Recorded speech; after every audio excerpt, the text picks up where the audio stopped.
TV on the YouTube. I'm Jeff. There's Ira. There's Corey. Hello, gang. How are you, boys? Glad to be here. Yeah. Feels good. Feels good to be back in studio. And as we were figuring out, probably not going to have a show the next 2 weeks because it's Christmas Eve and then New Year's Eve.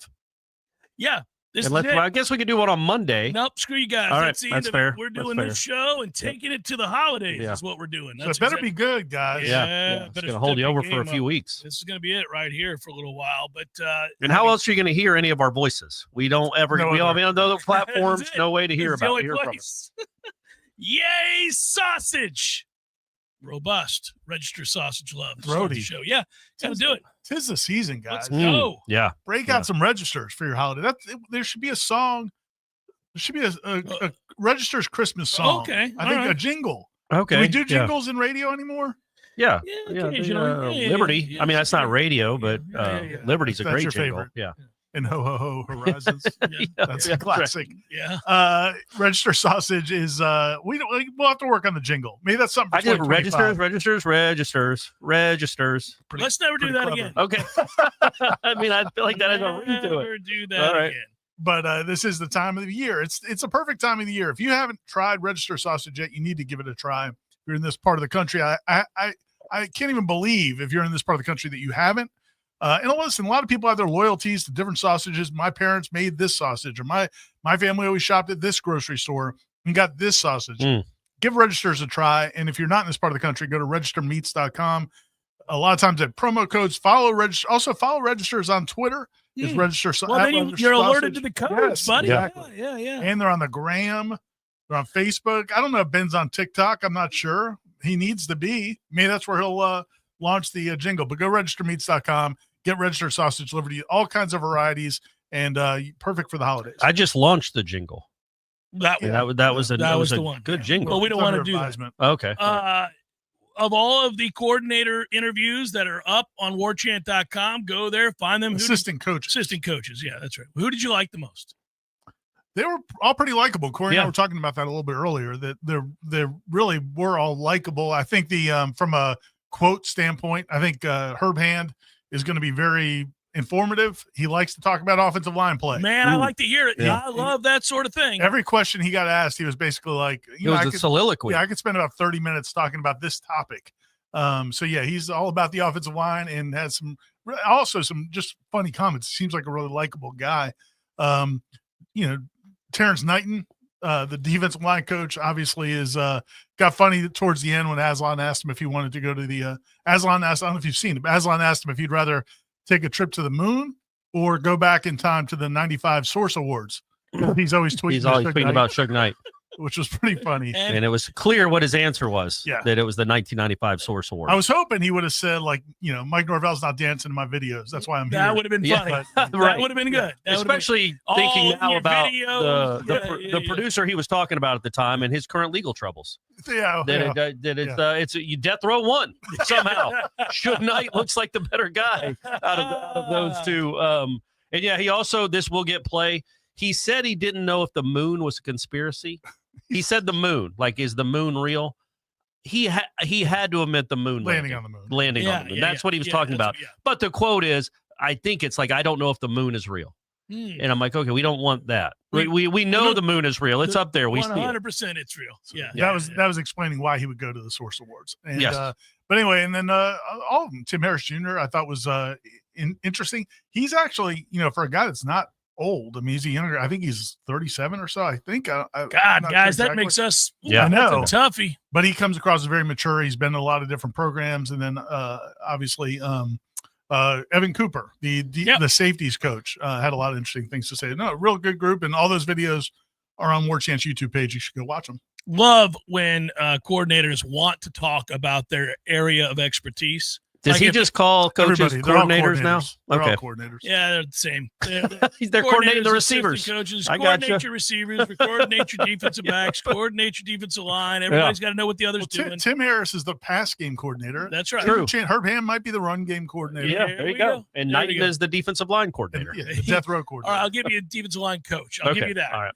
But outside of that, what I do like it when coaches want to talk about their area of expertise. It further enlightens us as to why something's working or not working. And you know what? You can find an awful lot of that stuff from him online, which is really cool already. I deep dived when they were looking at hiring him. You know what I like when it came to Herb Hand, especially, but all of them. He's talking about blocking, and I brought this up before, but they were blocking for Saquon Barkley. Yeah, he was on a team in a locker room with Saquon Barkley, opening up holes for him. And it's like, yeah, get some of that around your program. Obviously, you don't have a Saquon, but a guy that has been around great, a guy that has coached some great and been around great, and as you said, worked with Rich Rod at West Virginia when they put up a ton of points. Obviously, they put up a ton of points at Tulsa. Worked at Texas, Penn State, Auburn. That I just like that he's part of this program because he's used to excellence. And even when he was at Vanderbilt, it was James Franklin. They had a good run there. Oh, that's right. Yeah. So, yeah. They had a real good run there, and that's what got James Franklin noticed before he went to Penn State. Well, that and some off-the-field problems. But those things, those are the things. But I don't think he's had a 2-10 season, and I guarantee he hasn't had a season where they were last in the country in touchdowns. You know what I mean? You need infusing some of that. You need some of that. Yeah, I'm not a huge fan of that criteria, though, because you keep going back to that. But it's like, yeah, Norvell never had either until it happened. So, it's not like he was steady putting up 2 and his O-line coach / OC was a guy he got from Charlotte. This is a guy that coached with Saquon, coached at Texas, coached at Penn State, coached at Auburn, and then just had the number 6 rushing attack in the country in a Big 12 at a Big 12 school. That gets me excited, man. And same with Knighton. Like Knighton, what that Nebraska defensive front plays like and does, that's exciting. It was also cool. Knighton also referred to Tony White, the new defensive coordinator, as an evil scientist, and he talked about the crazy things going on in his. Did he say evil and not mad? Evil. Okay, he needs to change that, make it mad. Look, man, it was the first day. It was first day. And he's also evil to offenses. Yeah, the offensive coordinators view him as evil. Also, if you're a former linebacker, as Coach White is, and you want to be evil in the schemes that you put together, evil's fine. You're fine with evil. Embrace the hell out of some evil. You're right. You're right. That's my bad. Who doesn't want evil? Too many nice guys out here. Softest ass team in America last year. Let's get some evil up in here, man. Good God, I don't want people to be borderline like, hey, I'm worried. Yeah, this doesn't seem legal. Some of the things they're doing are downright scary. Yes, let's have those conversations. Just see what it's like. You know what? You'd rather say "whoa" than "giddy up" when it comes to that. You should coin that. I've coined so much already. I'll leave it to other people. Sharpens iron, but I think this would be the next great one, buddy. On that line, though, there were some other notes that were interesting on that same theme about physicality and toughness. Tim Harris Jr., the new receivers coach, talking about the perimeter blocking and how important that is. I mean, you could tell, man, that is like he feels like that's job number one. And he made the good point to Corey's question, or I think it was Corey's question about, or no, it was Aslan asked him about being the perception of a run offense with Gus Malzahn attracting receivers. And he's like, look, man, receivers should want a good running game because that gets you one-on-ones. It also leads to a lot of yards per catch. Yeah, right. And so he was good about that. And then also Herb Hand talking about offensive linemen. He was talking about you like guys with quick feet, but you like heavy hands. And he said something about striking people with he goes, well, we like to think it's a positive thing. The guy you're hitting probably doesn't feel like it's a positive thing. It was pretty fun. But striking with heavy hands, hard. Yeah. Always. A lot of physicality talk. A lot of physicality talk, man. Even the receiver coach had a lot of talk about physicality because his point is, look, we're going to run the ball. They run the ball. UCF ran the ball anytime Malzahn's going to run the ball. And for you to get on the field, you have to be able to block on the perimeter. You have to push people out of the way. To me, when you hear the consistency of message from every assistant coach and coordinator, yes, and coordinator that has been hired, are we getting bombarded with texts, the three of us or something? I don't get. You guys are looking at your phone and I don't. Nobody texts me. Nobody's missing a beat. Multitasking. I know. But I was like, okay, something big must be going on, and nobody texted me. Of course. All right. Like okay. I'm just making sure that we're where we need to be, and everybody's good to go, and all that kind of good stuff. But that through line of message that they're going to be tough, that they're going to be physical. Yeah, man, they have to be because, again, that was a soft group a year ago. And B, I'm sure that's what they gleaned both from watching the film of Florida State as they try to analyze what they have in each segment group. So you're going to start day one like, guys, that ain't going to What is this? What is this? Work. But also, Mike Norvell knew that team was soft. Mike Norvell knew that they were pathetic at blocking out on the edges. Said it in press conferences. So I'm not putting words in his mouth. He knew that was unacceptable. 2 and 10 is unacceptable, sure, but how you get to 2 and 10 is by being weak as hell. And they were across the board with few exceptions. And so I'm sure Mike has had this conversation as well. It's a combination of what they see when they're viewing their segment group that they're going to be coaching, what Mike has said while talking to them and interviewing them. They know the deal here is that Florida State has got to be tougher. Has to be much tougher. That was the thing that disgusted me most as a fan. I think the A, lack of effort in some games, and B, just soft as all hell, turning things down in the run game, turning things down when you come up to tackle, turning things down when you have an opportunity to punish somebody. I want guys, honestly, that are borderline. I want linebackers that are a little crazy that I have to say, hey, man, you can't kind of the helmet under the chin. I see what you were doing there, but can't do it. I want that. That's how you play the game. So if you're Knighton or any of these guys, any of these new assistant coaches, there's 6 in total new coaches. And, they talked about, they've all really talked about not wanting to live in the past. They do have to go look back and evaluate things. Yeah. But as they're watching film and they're going back on their own time, do you think like they're bookmarking different clips and going back and sitting down with guys and like, I hope what is this? What exactly you're running alongside him for about 25 yards here. What do you think that was? Do you think is that how you start the relationship, or do you wait till like February to bring that up? Oh, I bring it up right away because I got depends on if you want them in the portal or not. Yeah, that's the right answer. And this is why I don't need you. Yeah, that's why you go ahead and go to compliance. No, I think you got to set the tone early and let them know what's going to change. And I would think, and it's going to be fascinating for us to be able to get to look at it in spring. Man, the practices have got to be tougher. They've got to be tougher in general. You need to see evidence of it right away. Sounds like the way these coaches want to coach and teach their players to play, they're going to demand themselves that things be much more ratcheted up and difficult physically in practice. They would have to be. I would hope, but they can't. There aren't many defenses in the country that are more physical than Nebraska's, right? Like I didn't watch them every game, but I watched them enough to know, golly, that looks different. And then obviously, like we've talked about, UCF is always one of the top 10 rushing offenses in the country, even in the Big 12 when they moved to the Big 12. So that just screams physicality. It's got to be different. It can't be soft-ass nonsense like it was last year. But that'll be fascinating to watch how practice changes. Because, you would assume that it's not just the weight room. Right. It's not like just go get stronger. No. It's definitely not. No. Yeah. No, that matters. You got to be strong. Everybody knows that. No. How you practice, you're right, Ira, because that would be another concession from the head coach. Yeah, or at least they have to find some common ground because you think Malzahn's like the first practice script he goes, wait, we're spending 40 minutes on kick return and kickoff coverage. Don't we have a kicker that can kick it through the goalpost? He's gone. No, the other one, the backup. The backup has a stronger leg than the Groza finalist. Like we don't need. Let's just do. How about just 2 periods, Mike, of special teams, and the rest we can work on this offense. It'll be fun, man. It's again, this is why I was so excited for the season, not just the season to end, but just get to this point where we, have something new and exciting to talk about. Now, the bottom line is they still have to get better players, and the portal's open right now. Florida State's not off to a raging start. They've got a couple of guys left. I mean, I like Thomas Castanos. We haven't talked about him as a group, but I think we all feel like it's a positive development.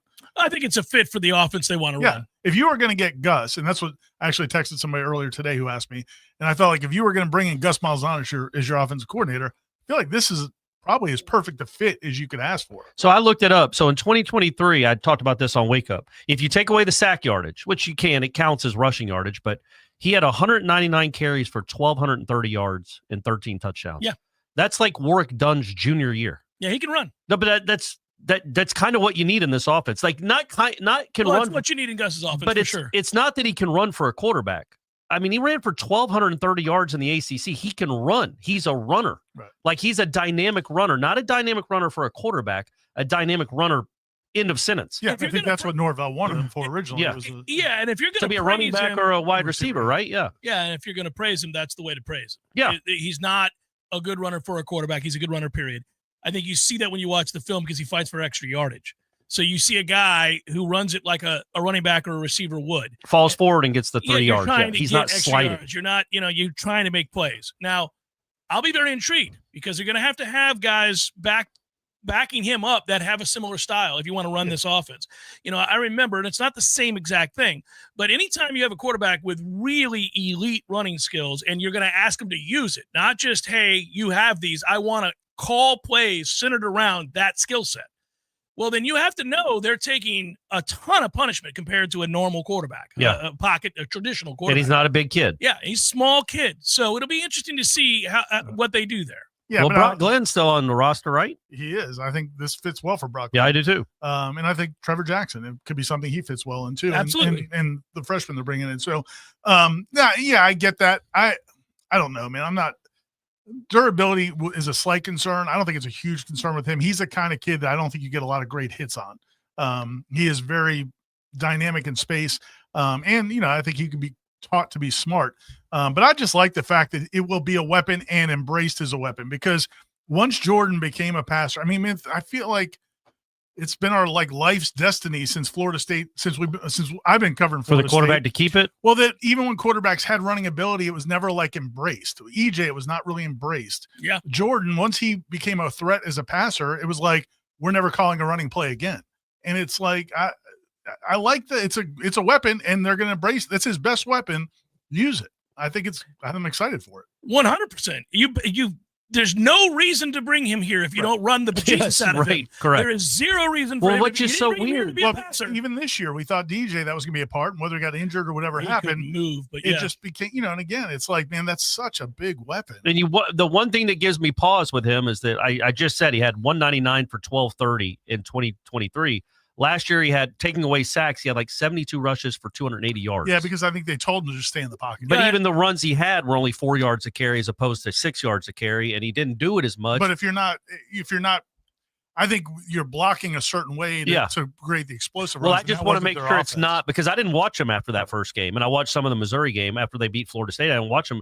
I assume he's still the same explosive, quick twitch, really fast athlete. I think you lose that. I don't think you'd lose that. Yeah, he was dealing with some sort of injury last year. Because if he's the guy from 2023, that is an absolute weapon. Even if he's not a great thrower of the football, which he isn't, you have a 1,000. You just got a 1,200-yard rusher out of the portal that can throw the ball a little bit. Better block.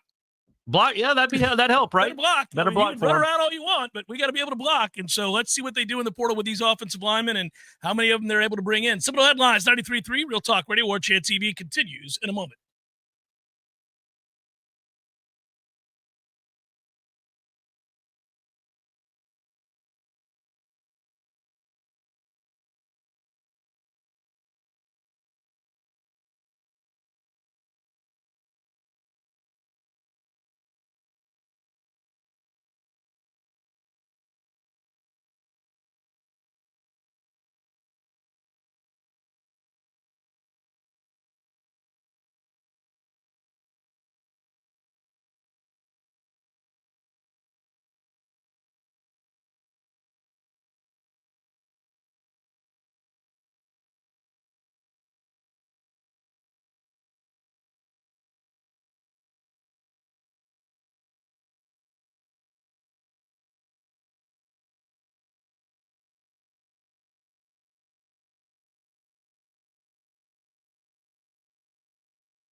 Specials every time the Noles take the field. Watch all the best games at the Corner Pocket's Vegas wall, featuring 560 inches of flat screen TV heaven. Oh, really? The best food, the best drinks, and the best place to watch all the games. Tallahassee loves the Corner Pocket. This announcement is brought to you by Fonville Lewis Messer McConaughey. If you're driving right now, you should know there's an 80% chance that the cars all around you don't carry any bodily injury insurance. Most people don't realize it, but in Florida, all the law requires is that drivers carry property damage insurance. This means that the texting teen drifting over into your lane or the drag racer on your rear bumper have no way of compensating you or your loved ones when they cause a crash. And this should scare the hell out of you. Fortunately, there's an easy way to protect your family from this, and it's called uninsured motorist coverage. It's an absolute must, but a lot of insurance companies are convincing folks to drop it just to save a few dollars. Take it from the personal injury experts. Don't. At Fonville Lewis Messer McConaughey, we've recovered millions of dollars in uninsured motorist coverage in crashes where our clients would have otherwise received nothing. So please, call your agent right now and make sure you have uninsured motorist coverage on your policy. We hope you'll never need it, but we'll be here for you if you ever do. Fonville Lewis Messer McConaughey. Don't settle for less. Hi, this is Rudy Ferguson, pastor of Newburgh Tabernacle of Praise. Be encouraged, stand still, and watch God move with your morning word with Pastor Ferg. It's something God wants to share with you. Tune in every Sunday morning at 7 a.m. to 7:30 a.m. with the morning word with Pastor Ferg. I believe it's going to bless you and keep you for the week to come. Right here on Real Talk 93.3. Dream it, plan it, do it. Brian Barnard's Flooring America offers a straightforward way to shop with our streamlined shopping. Finding the right flooring is simple. Visit our newly remodeled showroom featuring the Room to Explore shopping experience, where our knowledgeable staff will walk you through the steps. Our family has been serving the area since 1976 with a local staff of more than 35 people trained in flooring sales and design. We know floors. And we know styles. Let us help make your home timeless. Brian Barnard's Flooring America, where friends send friends. Life is stressful. Dinner can be. That motto is why Register Sausage has been doing business in the Florida Panhandle and Lower Alabama for over 75 years. A proud sponsor of Seminole Headlines, Register Sausage always provides the best Southern smoked sausage to over 140 grocery stores and restaurants throughout the Southeast. Headliners have discovered the Register's difference. You can too. To find a store that carries Registers near you or to buy directly, head to registermeats.com. That's registermeats.com. Register Sausage. Yay, sausage! Seminole Headlines returns now. Head to YouTube and search for Warchant TV today to catch the show live or on demand. Now, here's Jeff Cameron, Ira Schofel, and Corey Clark. Yeah, there's no getting around the excitement that comes with the idea that you can guarantee Florida State is not going to be whatever they were this year in rushing. I agree with that. Like I think just per our discussion of Castanos and put a ribbon on that, I mean, they're going to run the ball. If you couple what he's capable of and obviously what Gus wants to do, they're going to run the ball. If they can be really, really good, as in they have a much better season than we can project after a 2-10 season, is if they get some real high-quality road graders up front. And that's what we're going to have to wait and see. You know, if FSU is trying to raise money, which they clearly are, you know, your head coach just gave him $4.5 million, which was nice. Should have given it all back, if you ask me. But if you're not the only person that said that, but if I knew that would be the first thing that was said. But FSU is if they're trying to raise money, what if they did like a Patreon video channel with these assistant coaches watching last year's film? Like I would pay anything. I'd pay anything. Great idea to hear Herb Hand break down FSU's running game. Tough though, because the guys that are still here, I get it. Yeah, it's Patreon. It's a small community. It won't get out there. Yeah, exactly. And also, maybe an OnlyFans. It could be an OnlyFans too. I'd pay for that too. Herb Hand OnlyFans. Who knew? You also never know who you're going to be working with again down the road. Right. Yeah, that's true. So when you take the time to tell everybody that segment group was pure ass. Yeah. Right. Then you're telling everybody that coach did a terrible job. It would be funny to see Harris, one of the many wide receiver screens that did not end up going well. Yeah. Just him breaking down those plays. Yeah. Oh, there you go. That's just a block. Did you not know the play? Did you think he was on your team and you wanted him to get behind you to get closer to the guy? Like, did you think it was being thrown to him? Like all the questions you would ask when you watch them try to block a wide receiver screen and just try to block on the perimeter period. We haven't had a chance to talk about it. I did a video for the site yesterday with Tom about it. You guys have talked, you've written about it. You've certainly talked about it, I'm sure, on Wake Up Warchant, but this is Seminole Headlines. So it is Daryl Jackson. Yeah. I'm pretty fired up, man. I got to admit, I'm pretty fired up too, because the version of DJax that played the second half of the season was the version that they had hoped to get out of him this entire time.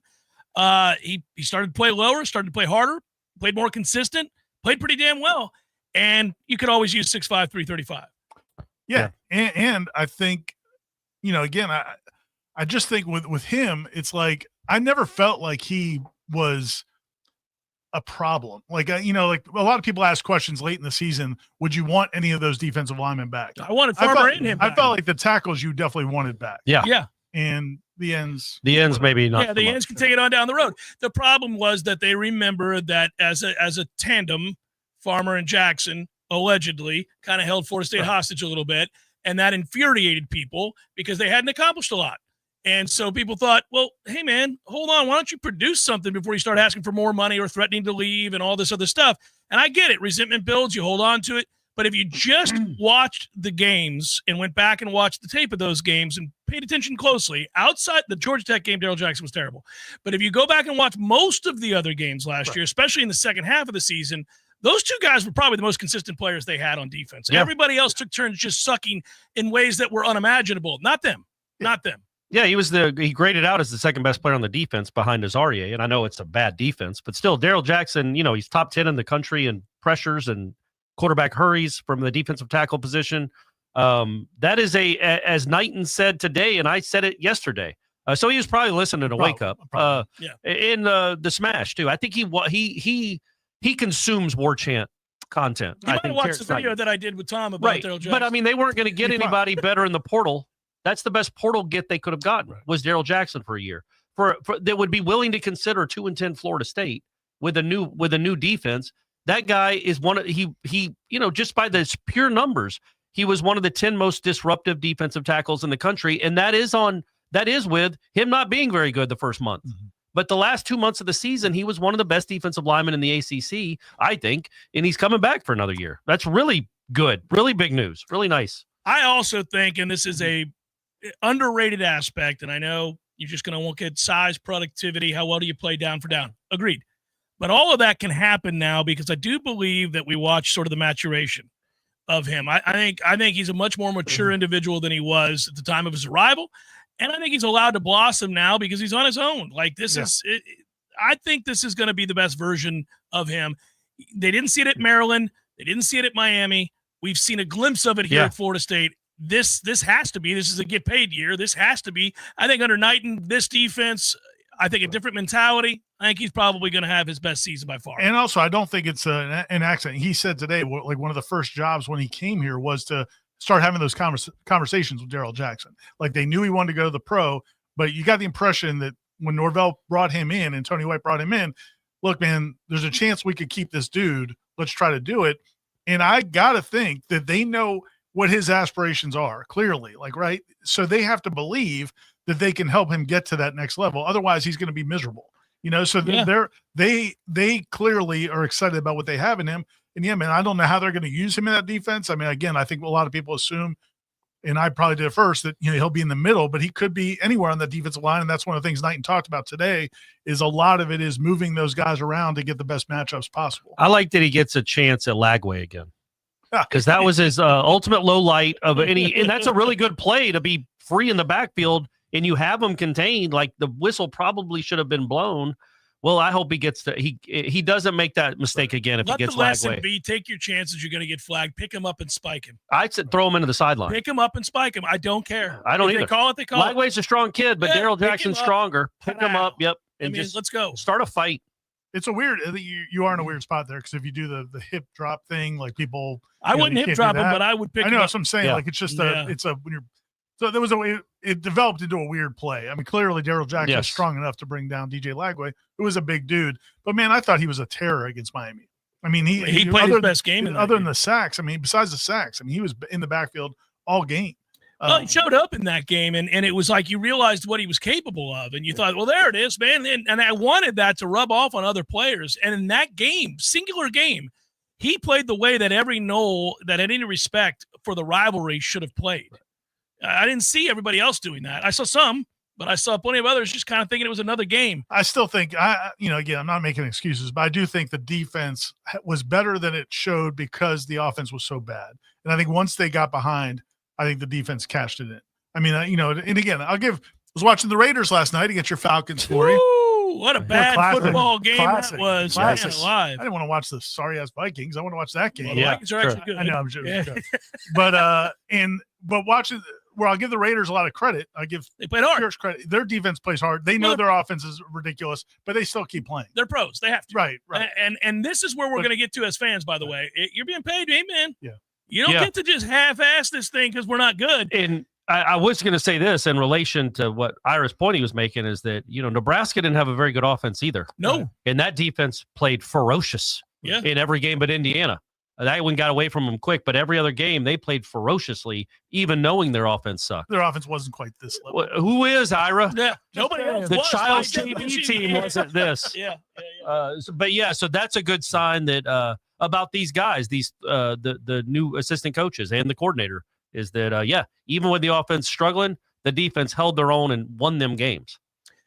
did. And again, I do think it's going to be a different attitude moving forward. In the past, you would almost forgive guys that were amateurs for when things were going poorly on one side of the ball. You'd be like, well, they're kind of cashing it in. Man, fans will not be, and coaches ought not be either, tolerant of dudes getting $200,000, $300,000, $400,000 or more to kind of go through the motions because you're bitter. No, this is the thing. You're playing big boy football now. You're getting paid just like the pros. Pros don't take weekends off. The only way you can tank in the NFL is personnel decisions, because the players are going to play hard because they can't afford to have bad tape. Can I ask you two a kind of dicey question? Just get the juices flowing here at Seminole Headlines. It's don't ask us during the break. No. It's no. Make sure. If you're Terrence Knighton and if you're Tony White, I assume they've had conversations with Patrick Payton. What are you doing if you're those two men with Patrick Payton? What are you saying to him? If he's interested in staying, is what you're saying? Oh, yes. Or if it's an open book. I mean, he hasn't decided. Anything. He hasn't announced anything. When you watched him on film, what would you do? You think you're the kind of coach that could get through to him, or do you care enough to even try? I'll say this: I'm a believer that if dudes have ability, and I think Patrick Payton has ability, and you think there's a chance, then maybe I would consider it. But all the selling would have to be on Patrick's side. I think at this point, like if he were to come to them and say, listen, clearly I'm not doing what I thought I was going to do. Clearly I'm not the guy I thought I was going to be. Do you think you guys could help me? Like, it depends on the conversation. But if the conversation was he's just kind of hanging out, like Daryl Jackson, I think they went and pursued him. Well, yeah, he's better than Patrick Payton. But I get what you're saying. And he played hard. Yes. So I would not be initiating those conversations because, again, I don't think Patrick's a bad guy, but he clearly does not play with great effort all the time. And he clearly also doesn't seem to be, just all what in. You want. Yeah, what you want in terms of a guy being selfless for the team. It just, if he is internally, that's not what it looks like. I don't want to say what he is as a person, but that's not what it looked like. So he would have to sell. And Ollie brought it up because, Jackson just announced he came back. Farmers announced he's going to league. And Payton Marvin announced he's going to the portal. Payton hasn't announced anything. So he's still out there.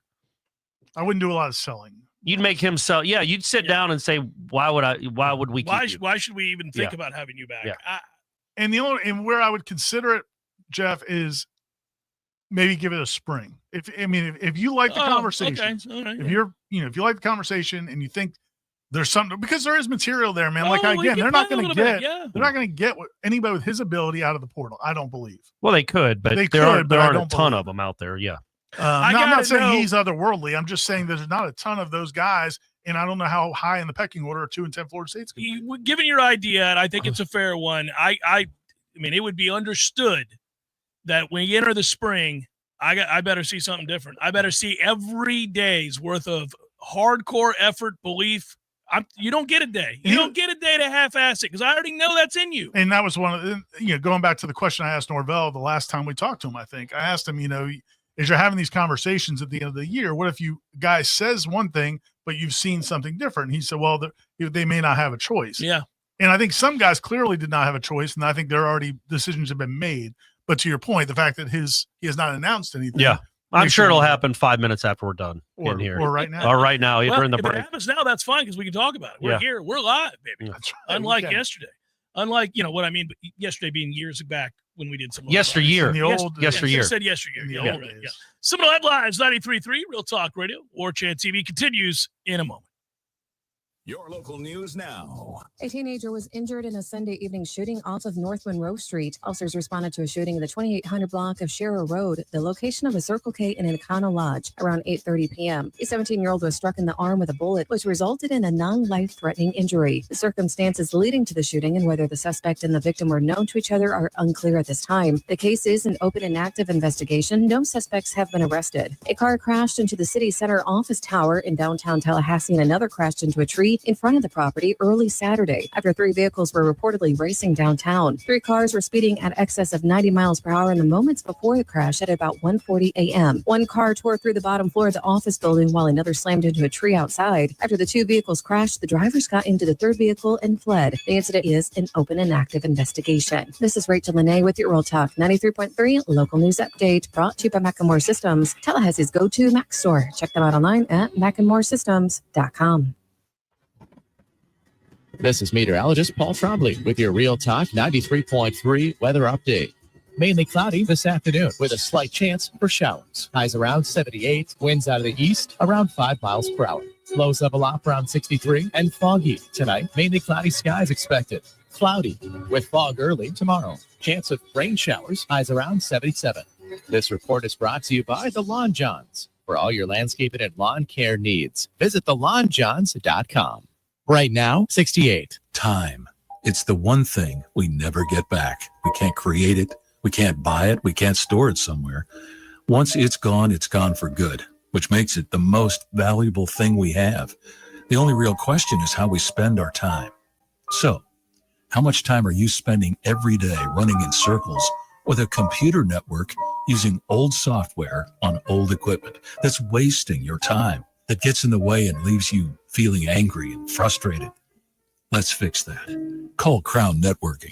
They've been helping people just like you and I make the best use of their time for the last 20 years. Now is the time for you to make the call. Here's the number in Tallahassee, 850-999-0090, 999-0090, or online at crownnetworking.com. Oh, and talk to them about getting you a new phone system, too. You know, it's time.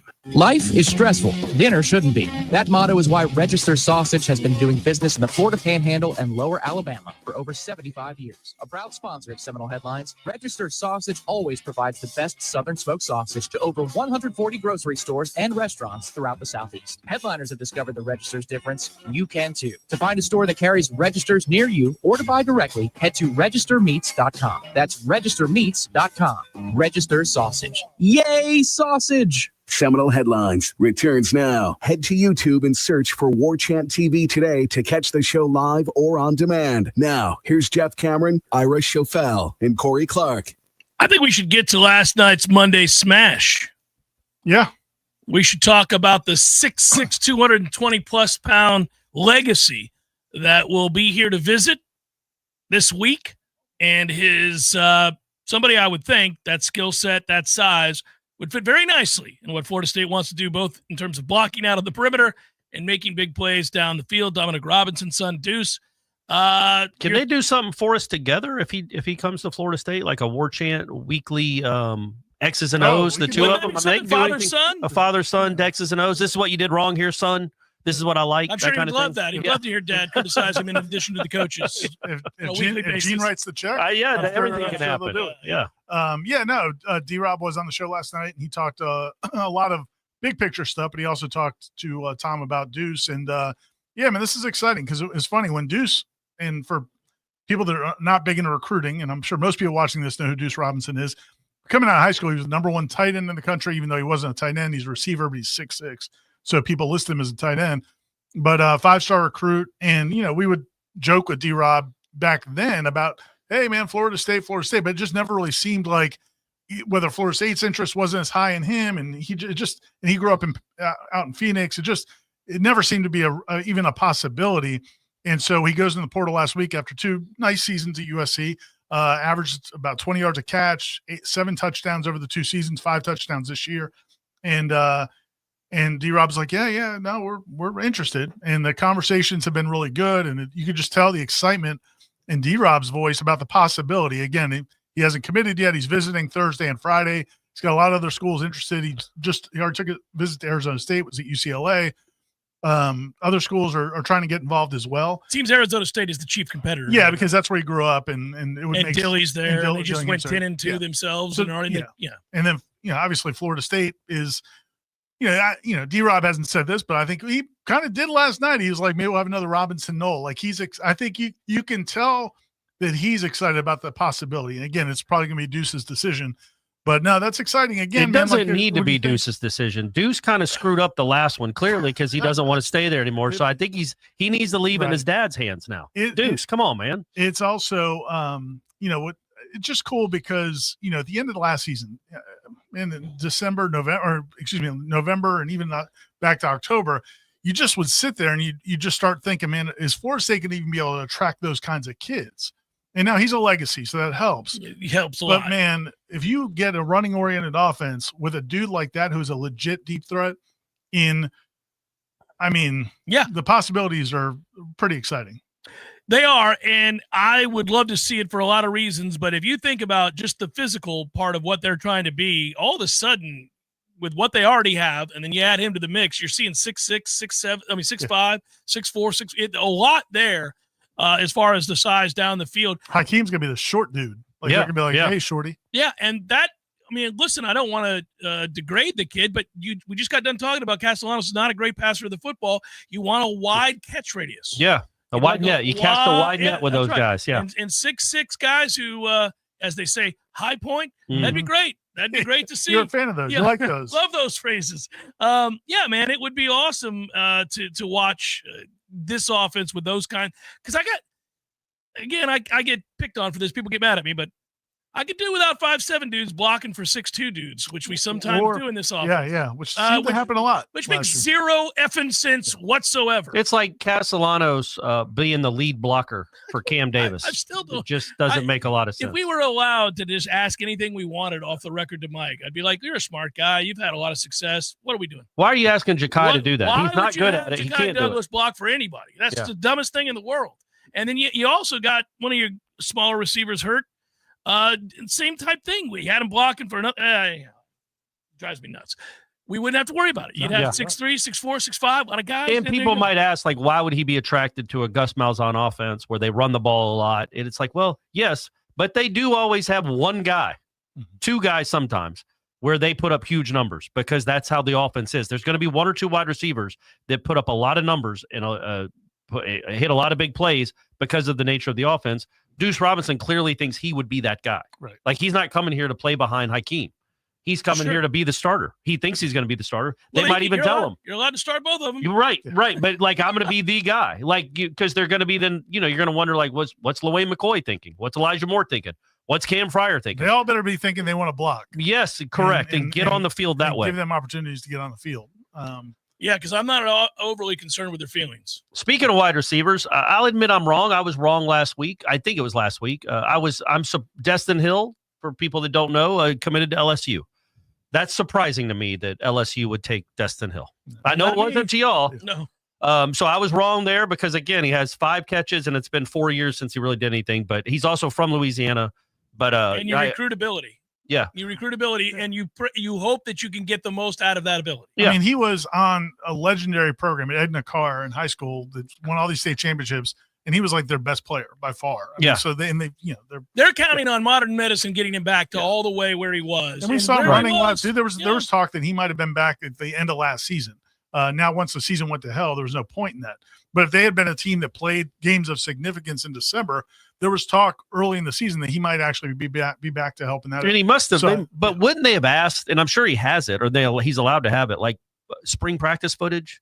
Wouldn't they want to see what he looked like at full? You wouldn't just say, oh, he was good in high school 4 years ago. They get their clips from practice, right? They do. Yeah, and get to show them that way. But I was also going to say, so staying on that front, I was right because I just couldn't understand it, the Kromenhoek thing. Like, where would he go that was going to be a better place where he's guaranteed to start that's on the level of Florida State? He did not. And he did not. Well, I mean, I guess Mississippi State. I was about to say he's going to the SEC. They're not very good. But he was not thinking, I don't think 2 years ago you'd been like, hey, man, you want to go play in Starkville? Well, no, I don't think he did want to play in Starkville. That wasn't the same question, though. I think choosing to leave because a whole new offense is being put into place and potentially sitting behind Thomas Castellanos for 2 years was a good enough reason to want to transfer. I don't think he did anything wrong. But I'm not blaming him. It's just so many people were upset that he was leaving, and I'm like, man, I don't think you just lost the next Matthew Stafford. He might have, but the On3 and Rivals both, maybe 247 too, had him as like one of the top 3 quarterbacks in the portal, and I'm like, wait, what? And I don't know that the number 2. Yeah, they're basing it on what he was as a recruit. But the number 2 quarterback in the portal probably doesn't land at Mississippi State. Probably, right? Yeah. So that was and I hope he does have a good career. I'm not being sarcastic. I hope he finds a place and works out. But I thought he was overrated in the portal just because he happened to be a 5-star 2 years ago. Yeah, that's a fair discussion. I think that's fair. And I brought this up on the Smash last night. I'm not going to belabor it, but I really did not like the way his father handled him leaving. I mean, I just, and again, you can say whatever it was, whether money was a factor or not. We clearly know money was discussed and that they were not going to, of course, their collective was not going to pay whatever it was that they wanted.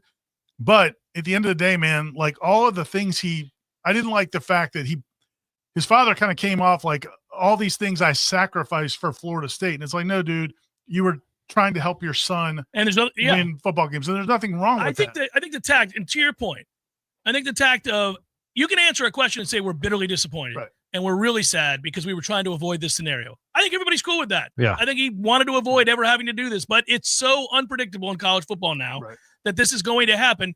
And also, I mean, look, man, you did do this for your son. You didn't do this for Florida State. Because he talked about all the recruiting trips they made and all this other. It's like, yeah, man, that's like when I was coaching my daughter and I tried to get other girls to come to Leon. Yeah. Trust me, I've already sent an email to Link Jarrett detailing all the money I've spent on Brady's baseball career.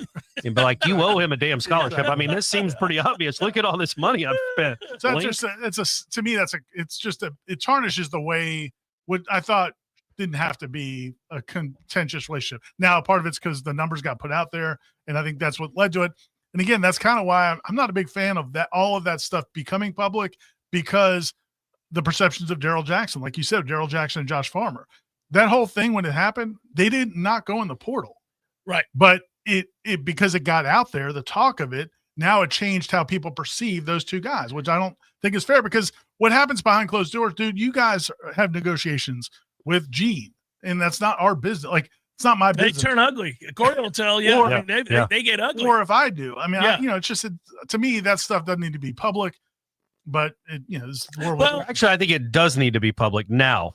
Moving forward, if they're going to be $1 billion industry, negotiations before. It's no. But what ends up in the portal? No, I'm saying like there's so much transparency to this. It's $1 billion industry where you don't know what anybody's getting paid except the coaches. Yeah, I think there will be, like, once this house settlement happens, I think there will be more transparency on at least a ballpark of what guys are getting. But how much of negotiation shouldn't be a part of it. Right.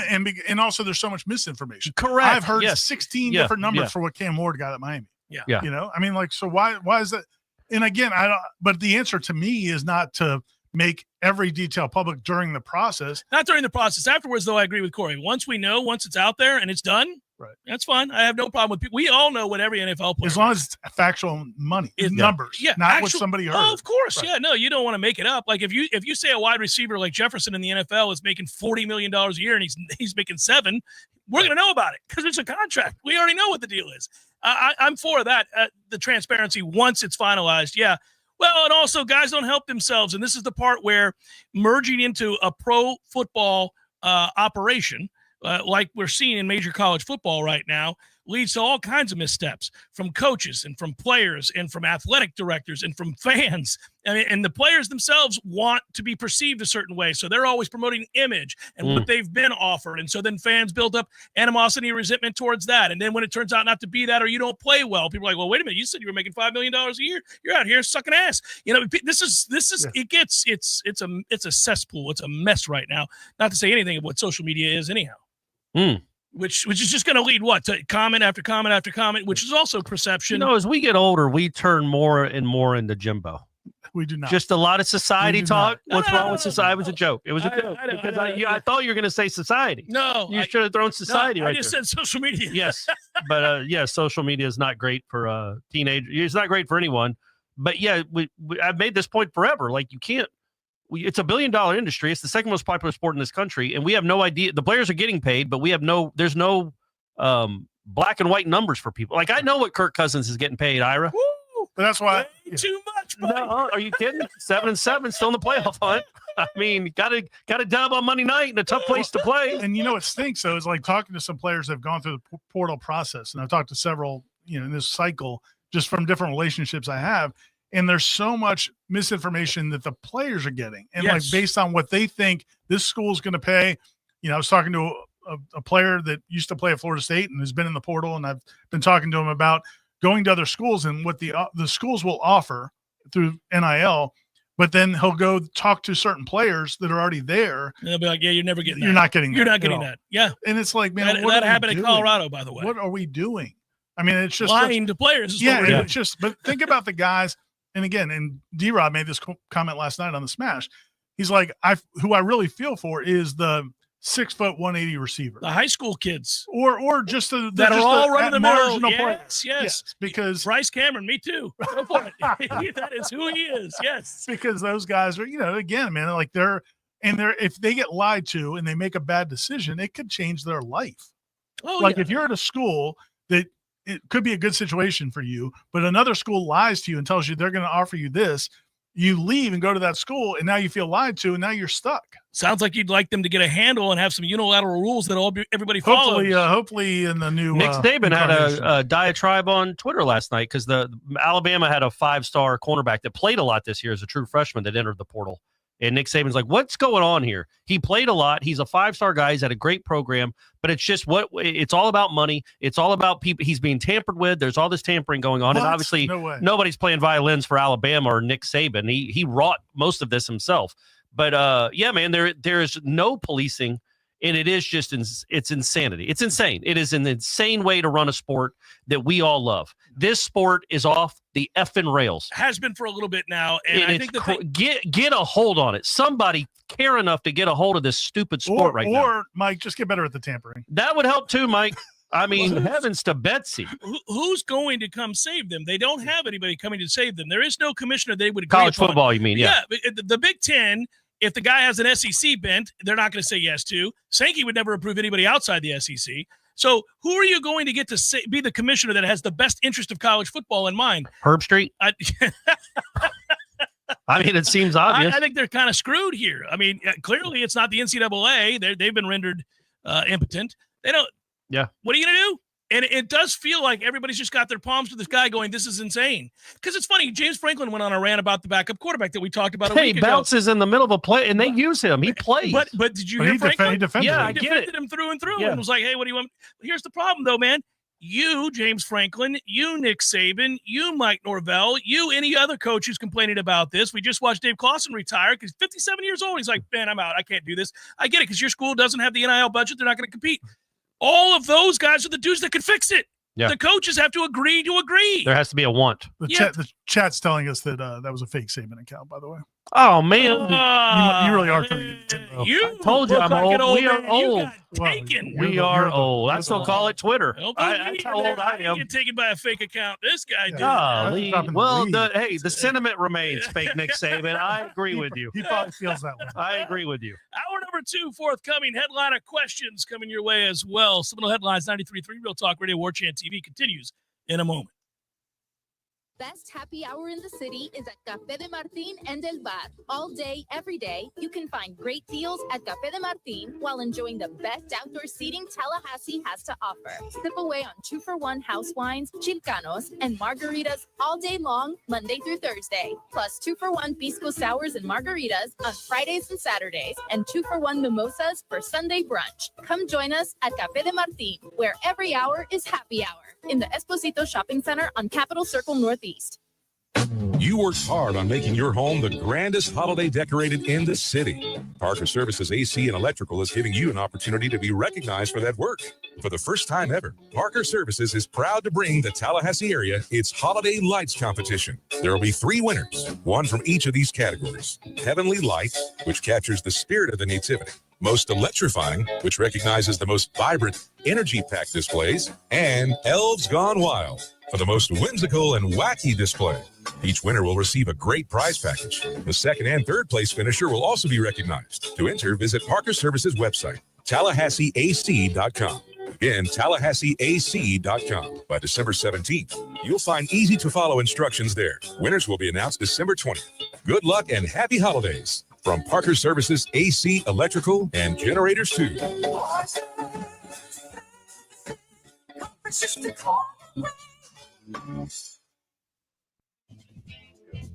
I'm Robert, and I'm a general pest technician at Paul's Termite and Pest Control. I have a fantastic job working for an amazing company. Every day, I take great satisfaction in knowing the work I do helps protect the health of the customers I'm honored to serve, and their pets too. Many are now my friends.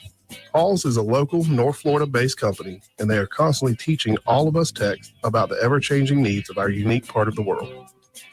I'm Jay, and having the privilege to work with people like Robert and all of our employees is truly an honor. There is no doubt that the staff of Paul's Termite and Pest Control is the best in our industry.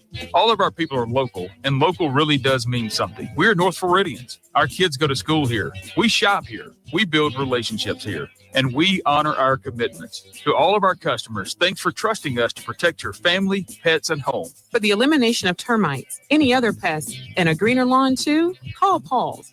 We'll get them all. Many orthodontists in Tallahassee can straighten a smile, but at Birch Orthodontics, they're dedicated to providing the finest care possible. The experienced and friendly staff is trained in all of the latest techniques. So whether you need standard treatment like braces or Invisalign, or you have a more complicated case requiring extra attention, Birch Orthodontics is here for you. Set up your free consultation today by visiting birchorthodontics.com, BURCH orthodontics.com, or call 850-877-1692. At Birch Orthodontics, they create beautiful smiles that last. WVFP, Gresham, Tallahassee.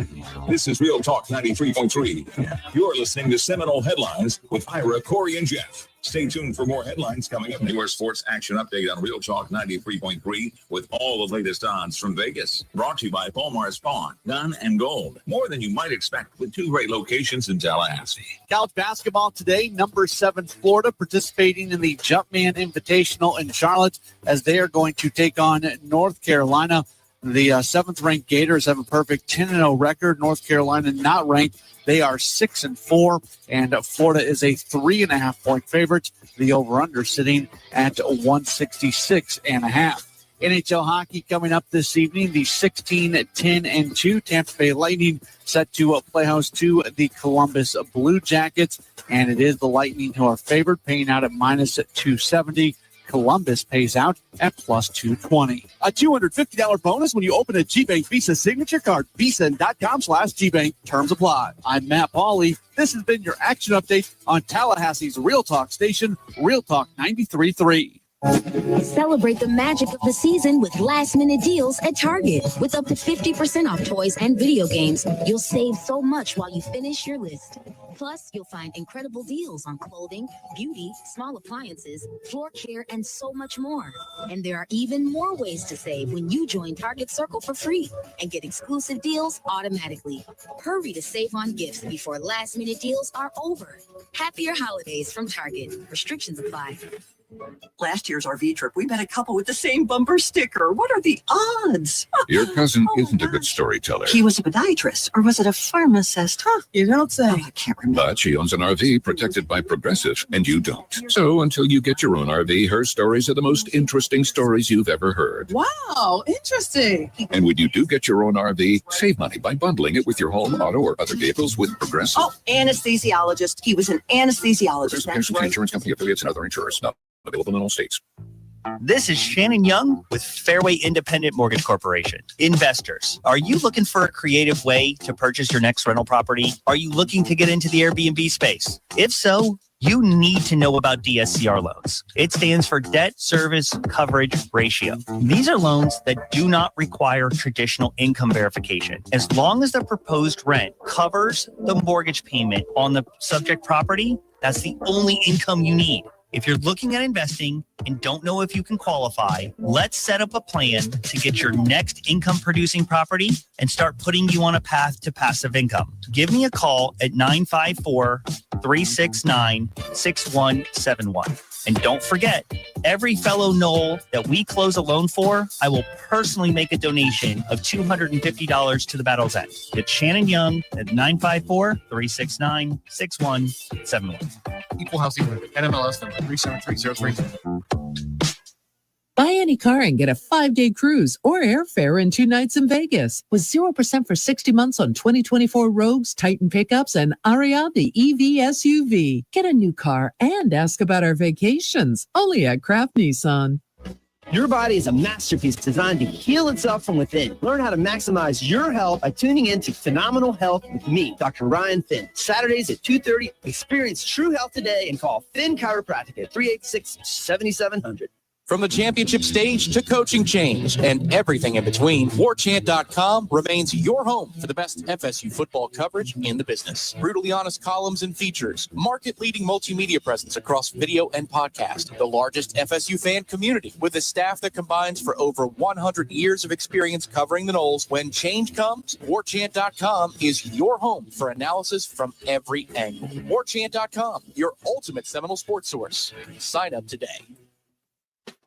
It's time for Seminole Headlines, featuring Warchant.com's Jeff Cameron, managing editor Ira Schofel, and senior writer Corey Clark. Your weekly dose of all things FSU, pistols, and pies starts right now. Here's Jeff Cameron. Hour number 2, Seminole Headlines, headliner questions coming your way here in mere moments. That's Ira, that's Corey, I am Jeff. Let this hour wash over you guys.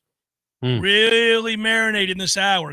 The three of us, as well as all of you, because that's it. That's all for the year. Last headlines. The last Seminole Headlines before 2025. Not because we don't care. It's just No. it's Christmas Eve next Tuesday, and then the Tuesday after that, obviously, is New Year's Eve. Yeah, so we're not doing it. We're taking some time. That's why it's going to work, and that's how the holidays work. It just so happens the days landed when they did, and that's what's going on. So today, this is it. Last hour. Enjoy it, Dr. Birch. You too. Enjoy it. Yeah. Enjoy it, Dr. Birch. Get your money's worth, Heather. Get your money's worth. Always. We got a question about Dr. Birch in the questions. Nice. But first, we have to give a little congratulations to someone in the chat. Jeff. Oh, they got engaged. Did April I see that? Holly says she got engaged. Congratulations, April. During the show. She said she just got engaged, and Corey's like, during headlines? During headlines? I mean, Really? that's a very romantic if somebody wants to pull that gesture. They could have been together listening to the show as they do weekly. And they feel the warm and fuzzies that headlines provides. Yeah. And then at that point, her fiance turns and says, you know what? Why don't we do this? Why don't we just get married? April could have been talking about how much she likes Corey. Could have been. Maybe her boyfriend's getting a little jealous. He's like, it's understandable, April. I'm going to put a ring on it. Yeah. Corey won't put a ring on it, but I will. She saw how long it took him to propose to Stephanie. So. That's true. That's true. April, sorry. It's a long process. Takes a moment. You got to trust the process. Also with Dr. Birch. And guys, listen. There's only 2 weeks left before the new year.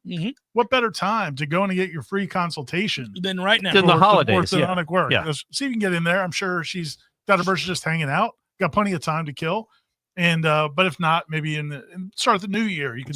It's a good New Year's resolution too, Ira. You could say get some teeth work done. That's what you could do. You could also a little gift under the tree is just a little slip of paper with an appointment for orthodontic work. For your kids. How excited would they be? I like it. They went, Dr. Birch. I get to go see Dr. Birch. So open it up. You're gonna love this.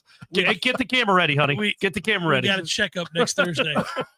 It's gonna kick ass. That's how much we love Dr. Birch. Go see Birch Orthodontics. BirchOrthodontics.com is the website, and you will be very happy with that gift if someone gifts it to you. Sir Stuart Wallace along that front. Is Dr. Birch Tallahassee's orthodontist to the stars? The Cameron kids, the Schofel kids, the Williams kids, Corey Stepp kids. Do any regular people go and get their braces? That's the thing. The regular people can go. That's the beauty of it. Now you got to make an appointment. We walk in whenever we want. We do the Goodfellas thing. We walk through the back, through the work. They just follow us on a single shot. Yeah, through the back, the break room. One of the great single shots of all time. But most people, I think regular people can go. Right? They have to stay on the other side of the room though. Also, my stepkids and y'all's kids aren't stars. We're the stars. That's correct. Right. They benefit greatly from the stardom that we possess. Yeah. It's no, there are plenty of normal people. Also, plenty of bigger stars, kids than us, guys. I know it's harder to believe. It is hard to believe. Yeah. I was about to say, you shut your mouth. That doesn't exist. Not in this town. I know of a couple. We run this town. True. Yeah, I wanted to check on something, and the stupid internet screwed me over, so I'll go back to questions. How about that? There we go. The rest of that question, by the way, reads as follows. Also, who the hell is going to punt next year with Mastromanno gone, who, by the way, got absolutely screwed at the award ceremonies? He's a consensus All-American now because he picked up another All-American award today, so that makes him a consensus All-American. He could be a unanimous All-American, I think, with one more. But not the Ray Guy Award winner. Not the Ray Guy Award winner. It is bizarre. I don't understand. I just would think you'd look at the numbers. It's like a track. Like you can say you're the best sprinter or not the best sprinter, but if you just look at the numbers, they speak for themselves, and you would have thought Mastromanno's numbers speak for themselves. He's certainly better than the Falcons punter. I would take him in a heartbeat over that dip. What? I don't know Frustration. where on the list of things that I don't like about ESPN anymore this falls, but what they've done with that award show is pretty high. I didn't see it. I don't watch it. Ridiculous. I haven't seen it. I guess try to avoid award shows in general. But I'm not a big award show guy, but if you're going to do it, it's just so bad. Did you watch it at all? Of course not. I've got a life. You remember it used to be like with an audience and all that, and I guess maybe during COVID. By the way, as an aside, during one of those sports award shows by ESPN, somebody stood at the front. I still have the picture and held up a Jeff Cameron Show sign. How great is that? That is yeah, and then they posted it on Twitter. Maybe that's why they stopped doing it. It was great. So Yeah. now It's just like Booger and maybe Reese Andre Davis? Ware, maybe Andre and, Ware.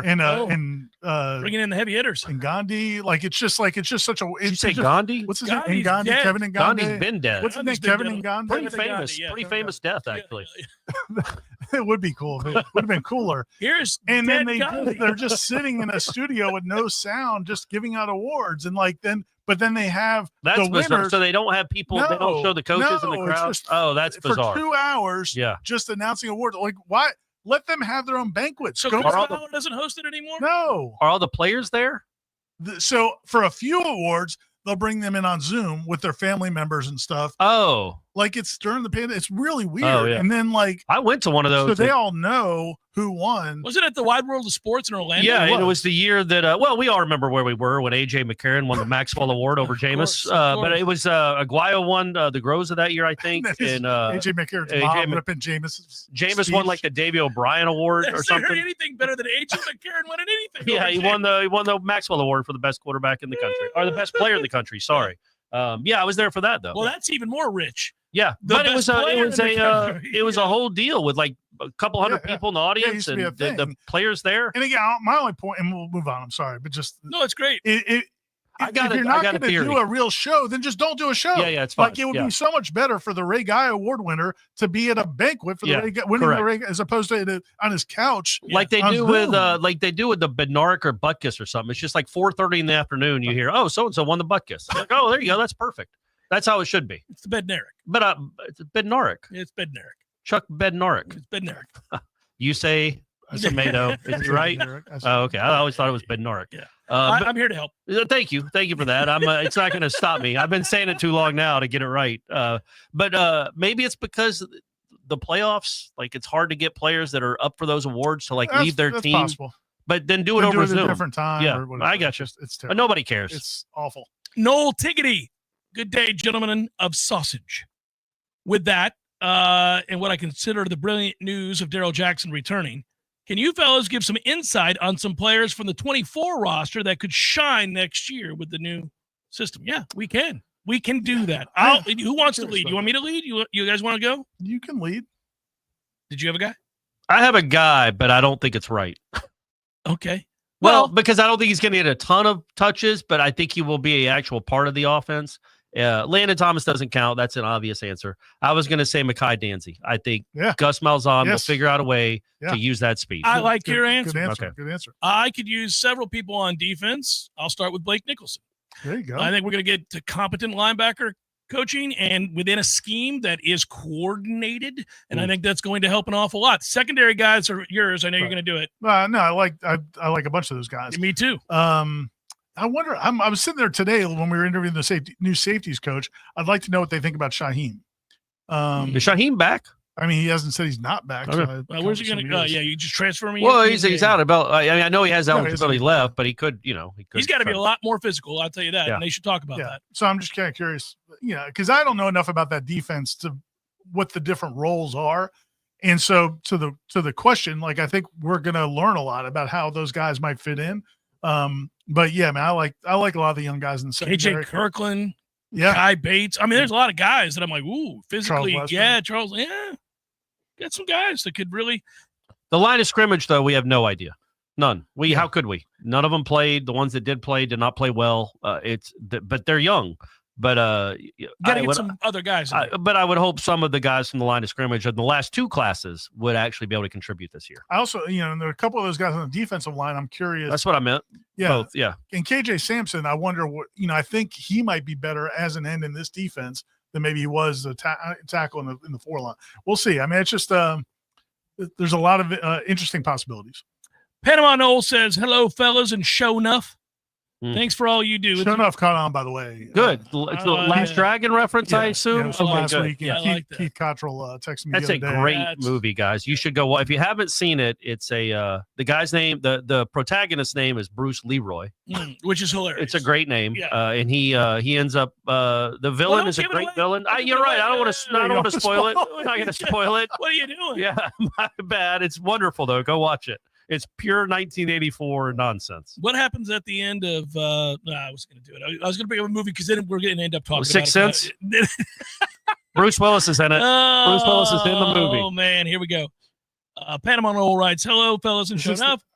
Would you all would all of you give back 45% of your paycheck to Gene? Just kidding. I know the answer. Is what he says. Yeah. No, and he didn't either. But anyhow, none of us have ever gone 2-10. No. So. Yeah, that's right. We have winning seasons every year. We don't owe anybody anything. Nate Bruce says, does Destin Hill know Mike's record against LSU? Yeah, that's true. Yeah. Wow, that's good.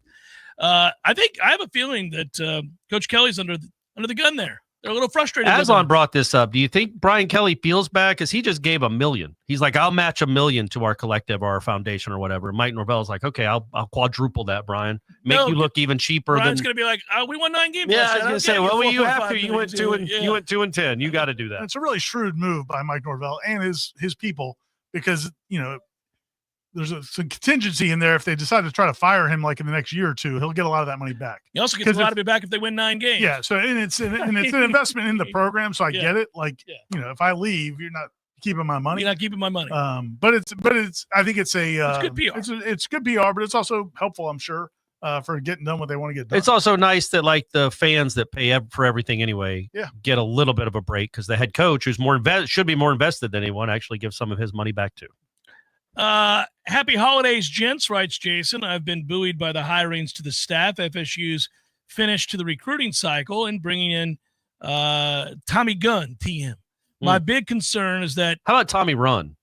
Ooh, it's not bad. I like Tommy Run better than Tommy Gunn. Yeah, Tommy Run? Yeah. It's not bad. Yeah. My big concern is that when I look at the portal targets for the team, I don't see enough high-end offensive and defensive linemen. Did we not learn our lesson? No, I just think they're hard to get. And I think they're going to be bringing – listen, this thing stays open forever. It's like open to the 28th or whatever. I mean, you got plenty of time. What if he was able to just bring over the entire UCF offensive line? No.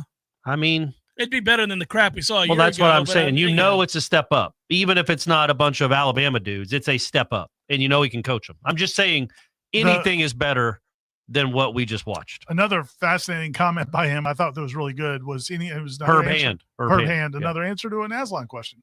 Aslan bringing it today. Not that he doesn't always bring it. Well, he has days. But he was talking about Herb Hand was talking about looking at guys in the portal versus guys that maybe he had on his current team. And so he was kind of going down the road without naming names. You could tell he was talking about evaluating UCF players who are in the portal, these guys he's coached before, compared to like other guys that are in the portal. And he talked about how the warts of the dudes you coached and you hyper focus on those because you're trying to fix those things. Yeah. You don't necessarily know the warts of the guys that are out there. And then sometimes you'll be watching the film and you realize, maybe I had it better than I thought with that guy. So I think some of that's going on right now because as he watches the film of the Florida State players. Well, there's a few of the UCF guys that they're entertaining, bringing ones on campus as we're talking, right? And I just think it's kind of a funny. You'd assume automatically, he'd want him here, but maybe because he knows the warts, maybe he's not so sure he wants him here. So not specifically one guy. There's several of them that are in the portal, and he's got to figure out. So anyway, it's just kind of an interesting conversation because there's two. It takes two to tango, and it's like, Florida State could want those guys, but you got to find the best players you can find that also want to be here. And so, it's not as easy as just saying, hey, we want to find the best players out there. I also think, honestly, you can tango by yourself. Like, you don't have to have a partner. Doesn't take two to tango. I mean, that's the saying, but you could do your part. Is it really a tango if it's just a dude dancing by himself? Just a tan. It's not a tango. Yeah, that's right. There's not the go part of it. Yeah, there's no tango there. Fair. It's not. But you can dance the tango. You can dance by yourself, but you're not doing the tango. You're right. Okay. I guess it does take two to tango. There it is. We got it done. I get the saying now. R.A. Andrews writes, gentlemen, Merry Christmas. Why doesn't the NCAA wise up and create a 16-team playoff? If the SEC objects, just ignore them. They could regional sites just like basketball. No one remembers the NIT. I mean, I'm sure it's going to 16 at some point. Well, it's about in 2 years. Yeah, in 2 years it'll be at 16. Yeah, it'll happen. The DC Floridian writes, based on the off-season moves so far with new coaches, transfer portal, etc., do you gents think Norvell has done enough so far to get us back to 7 wins? I don't know. We need to know more about the offense. But yeah. I got to see. I think they got to bolster the trenches a little bit more for me to feel comfortable. But if they are just an average Malzahn / Herb Hand offense, then yes, I think they've got 6 or 7 wins. You know what I mean? Like if it's just what they've always been, even if they're not an exceptional Malzahn offense, just an average Malzahn offense, it's so much superior than what we just saw. It's probably 13 or 14 more points per game. They should, huge. But let's remember, UCF went 4-8 last year. They weren't good. Right. And so it's not a cure-all. You can't just say that you're bringing in a guy that, But his offense, you got if this coach on defense is as good as we think, and this offense, I love the defensive hires. And if Malzahn just has a normal offense. If you had Castanos on last year's offense, you would have scored 12 more points a game, I think. Yeah. This offensive line was an embarrassment to football. It was, man. But it was the beauty of that offense, though, guys, was the combination of the offensive line and the receivers dropping every pass and quarterbacks that were not mobile. Yeah, they were mobile, but not experienced. They put it all together. They did. They really had a trifecta of suck. Yeah. I think if you had a playmaker at quarterback, I think that would have eliminated some of those deficiencies. You'd have been able to run the ball better. Yeah, it was curious to me that through much of the season there was no effort to do what they did at the end of the season, which was I noted, we all did. Roman Hawk running the football, keeping the football, seemed to befuddle Florida early in that game, getting 8 to 10 yards on first down. Why don't we just keep doing it? Ran for 80 against Miami. Wouldn't do it. It was weird. It was like. Well, they got to get those wide receiver screens. It was like Norvell was frozen, just paralysis by analysis. Like he just. Hey, you got to worry about that this year, do you? No, but take it was the headset strange. off, Mike. It was all so strange. I'm like, nothing. We're just going to keep doing the same thing. Curious. Hyperbolic Noel writes, thanks for all you guys do. I can't imagine any other fan base has an elite trio of gentlemen that cover their team in such a hilarious and informative way. Go Noles. Did I bring that up? His name is Hyperbolic Noel. Oh, that's true. That is what funny. Did I say? No, it's just that he's being hyperbolic by saying that. Yeah. But I don't think he is. I said it sincere? when it's we totally were sincere. It's Caleb. I know who he is. The Florida fan that came up to us and said that he doesn't. He tells his friends that are Florida fans that how lucky Florida State fans are to have a show like this. And I think he was being genuine. Soak it in, people. Yeah, so guys, and you don't have to pay for this. You didn't realize how good you had it. Yeah, go watch like the Arizona Wildcats headlines. See what that's about. Welcome to Arizona Headlines, guys. Here we go. Jerry writes, good afternoon, gentlemen. And that is a white Jerry. That is a white Jerry. Not many black Jerrys, but more than we originally guessed. Correct, including a wide receiver that caught some balls in the NFL. Pretty good player. A couple of them. He writes, what is the mood around the program right now? What's funny about that is I even brought up Jerry Judy. But not Jerry Rice. Not Jerry Rice. I didn't bring up Jerry I forgot about Jerry Ball and all these Jerrys. There were Jerrys every which way. But Jerry Judy and not Jerry Rice is crazy. And in earnest, these three white guys were completely befuddled trying to find black Jerrys to name that day. We were like, Jerry Johnson. Just no black Jerrys anywhere, guys. What are you going to do? Well, there aren't many Jerrys out there, period. But not anymore. Yeah. That's how it's a bygone era. Yeah. Yeah, because that was his go-to name anytime he was meeting somebody. Yeah. Hey, Jerry, how you doing? It's like, you're not meeting any Jerry. You haven't met a Jerry in 30 years. If they're over 60. Yeah, that's true. Just like Maud. Hey, Maud. That's not Maud. She's 82. Could that's fine. Be Maud. Was the question, what's the mood of the team? What's the mood around the program? I don't care about the team. What's the mood around the program? Does there seem to be momentum and optimism around the program? Thanks, and go Sausage and go Noles. Thanks, Jerry.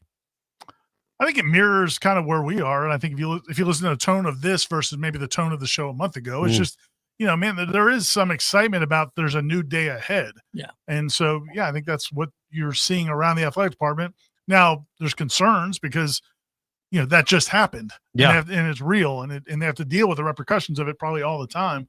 But no, I think there's excitement about what this could be. But nobody knows for sure because how could not the players that have come in necessarily. They're coming. You hope the cavalry's coming. The portal will start bearing fruit. But the coaching staff, I mean, you got, I mean, I know we can say all we want about Malzahn as a head coach. He is a proven offensive coordinator that has had good offenses everywhere he's gone. And then you got one of the up-and-coming best defensive coordinators in the country to come to Florida State, to leave a good program, at least a decent program, but a historic program, and to come run yours, man. I think that's what should have everybody excited, I think, right? I also like the brain power from the standpoint of you've got, Tim Harris was up for the FIU jobs. He's been up for head coaching jobs. Tony White has been up for head coaching jobs multiple times. You got several guys on the staff that have been play callers on the offensive side of the ball. I mean, even on the defensive side of the ball. So I like that there's more, people that have been in that level of positions. It feels like to us that there are people that would walk in the room and tell Mike what's what. That's what you're hoping. Yeah, that's something that he can't just continue down a path without somebody going, whoa, hold on. That's a mistake. We're not doing that. Here's why. And have a real engaged or at least conversation. Have a discussion. Yeah, that's the thing, man. Sometimes it's not about who makes the final decision or what the final decision is, but it's just that you have that process. Into it. Yeah, you need to have it. You got to be able to speak up. Seminole Headlines, 93.3 Real Talk Radio, Warchant TV continues in a moment. Now when Jesus was born in Bethlehem, there came wise men from the east. The star which they saw in the east went before them over where the young child was. And when they saw the star, they rejoiced with exceeding great joy. And when they were come into the house, they saw the young child with Mary, his mother, and fell down and worshipped him. And when they had opened their treasures, they presented unto him gifts, gold and frankincense and myrrh. May that joy fill your heart throughout the coming year. From Sellers on Capitol Circle Northeast in Tallahassee, just north of Mahan Drive, for tile, carpet, hardwood, and luxury vinyl. Online at sellers.com or call 850-656-8453. Whitten Glass on South Monroe since 1945 for window glass, mirrors, custom shower and bath enclosures, tabletops, and storefront glass. Online at whittenglass.com or call 850-222-5781. Games for Less, Tallahassee's largest selection of new and used games, as well as new and used consoles like Nintendo, Super Nintendo, Atari 2600, PS4, and PS5. You name it. Locally owned and operated since 1994, trade-ins are not only welcome, but Games for Less pays more for your trade-ins than the big chain stores. That's not all. Games for Less now buys and sells new and used vinyl records to boot. George loves the Beatles, by the way. Reserve all the new releases today at Games for Less, conveniently located in the Walmart Supercenter Plaza on Appalachian Parkway. This is Jay of Paul's Termite and Pest Control. There are many companies out there selling pest treatment programs at prices which seem too good to be true. Like most things, you get what you pay for. Let's separate the fact from the fiction. Fiction. The price these companies offer includes all visits needed to keep a home pest-free. Fact. Their prices only include regular visits for exterior treatments. If you encounter pests inside your home, these companies will charge you for additional visits. Is that really pest prevention? At Paul's Termite and Pest Control, we always apply exterior treatments, but our plan includes a significant difference. Whenever you encounter an interior problem, Paul's technicians are there, usually the same day you call, and there is no extra charge. With ProShield, you'll never pay extra for providing the service we promised. Pest prevention for your home, and we'll be there as many times as needed to honor our commitment with no extra charge. Paul's Termite and Pest Control is a local company that proudly serves the Tallahassee area for over 50 years. For the elimination of termites and any other pests, call Paul's. We'll get them all. And we make lawns greener, too. I'm Jimmy Facet with Basic Brooks Law Offices, and we believe you. Now, what does that mean? Over and over, we hear from the people we represent that when they shared their story of how they were injured with law enforcement, insurance companies, or business owners, they didn't believe our client's story. That's why you need an attorney that has your back no matter what. An attorney who starts by believing you're telling the truth. We are Facet Brooks, and we believe you. 850-777-7777. Every journey starts with a first step, a daring step. But what they don't say about first steps is that you have to keep going, taking step after step, and eventually you take a big leap, accomplishing more than you ever thought possible. After 57 years, Tallahassee Community College is soaring even higher, and we're now officially Tallahassee State College. We invite you to take a step and visit Tallahassee State College. Learn more at tsc.fl.edu. Life is stressful. Dinner shouldn't be. That motto is why Register Sausage has been doing business in the Florida Panhandle and Lower Alabama for over 75 years. A proud sponsor of Seminole Headlines, Register Sausage always provides the best Southern smoked sausage to over 140 grocery stores and restaurants throughout the Southeast. Headliners have discovered the Register's difference. You can too. To find a store that carries Registers near you or to buy directly, head to registermeats.com. That's registermeats.com. Register Sausage. Yay, sausage! Seminole Headlines returns now. Head to YouTube and search for Warchant TV today to catch the show live or on demand. Now, here's Jeff Cameron, Ira Schofel, and Corey Clark. I like this from Ambassador to Florida. Gentlemen, a team wins 2 games, fires 2 coordinators. Their 5-star quarterback hits the portal, yet no mass exodus. Are they more Officer Candidate Mayo? Officer and a gentleman. That's old school. Yeah. Or I got nowhere else to go. I ain't got nothing else. Or Decimus Maximus Meridian, nowhere else to go, or avenge their losses. Nicely written. I think you'll see more guys go in the portal. I think it's, we'll see. Give me a number, Ira. I don't know. I don't have a great number, but I still think there's a few more guys that will be exiting. They're up to like 15 or 16, right? I think that are in the portal. We've got a tidy list for you over there on warchant.com. That's true. Yeah, it's up there. I would. I feel like so far, I don't want to jinx it, but the guys that you were kind of hoping would stay are still here. That's good. It's good to see. Yeah. Who have they? I mean, Destin Hill, and I'm not just saying that because he signed with LSU. I really did think he had a chance to be something if he was ever going to play. That's to me right now the big loss that you've had, I think, in the portal. Right. I mean, but it's early. I mean, again, I'm knocking wood, folks, but you're beating the hell out of that. I am. This thing's going to come down. As strong as I am. Yeah, that's tough. But is he the biggest loss, you think, I think far? So. Yeah, I was disappointed. Yeah. Nobody else's name when I saw it. I was like, Not even Cromanhawk, honestly. No, not Cromanhawk. I got it. I wished he hadn't left. It would have been nice if he didn't stick around, but I wasn't losing it. This makes me laugh. Was Mike's $4.5 million for the offensive line this upcoming season? Let's hope, Kenny. Trailer Swift writes, did Cam Ward provide a certain on-the-go breakfast pastry for the Heisman ceremony? Also, if you three got to choose where $4.5 million on the roster would be spent or allocated, where would you spend it? The trenches, I think we both agree. 3 of us agree on that. Yeah, both sides. Yeah, both sides. Honestly, defensive line more than offensive line. Nope. I disagree. I mean, I want both. I want you to be efficient with both. I am of the opinion that Herb Hand has proven he can win with all kinds of offensive linemen. I'd like him not to have to learn with this group. But I also would hesitate because I say this. We really don't know how good any of these guys are. Otto might be a player. I like Otto. Yeah. You name the guy. Lucas Simmons might be a player. You can't judge anybody over these last year or two. Simmons is a unique situation for a lot of reasons. But I mean, there's guys on this roster that might actually be good, and with better coaching or at least Herb Hand coaching and developing, they'll end up being good players. No. I don't. By the way, I'm sorry, to your point, Richie Leonard, he's coming back. Yeah. There's a guy that we asked the question about the 24 group. Right.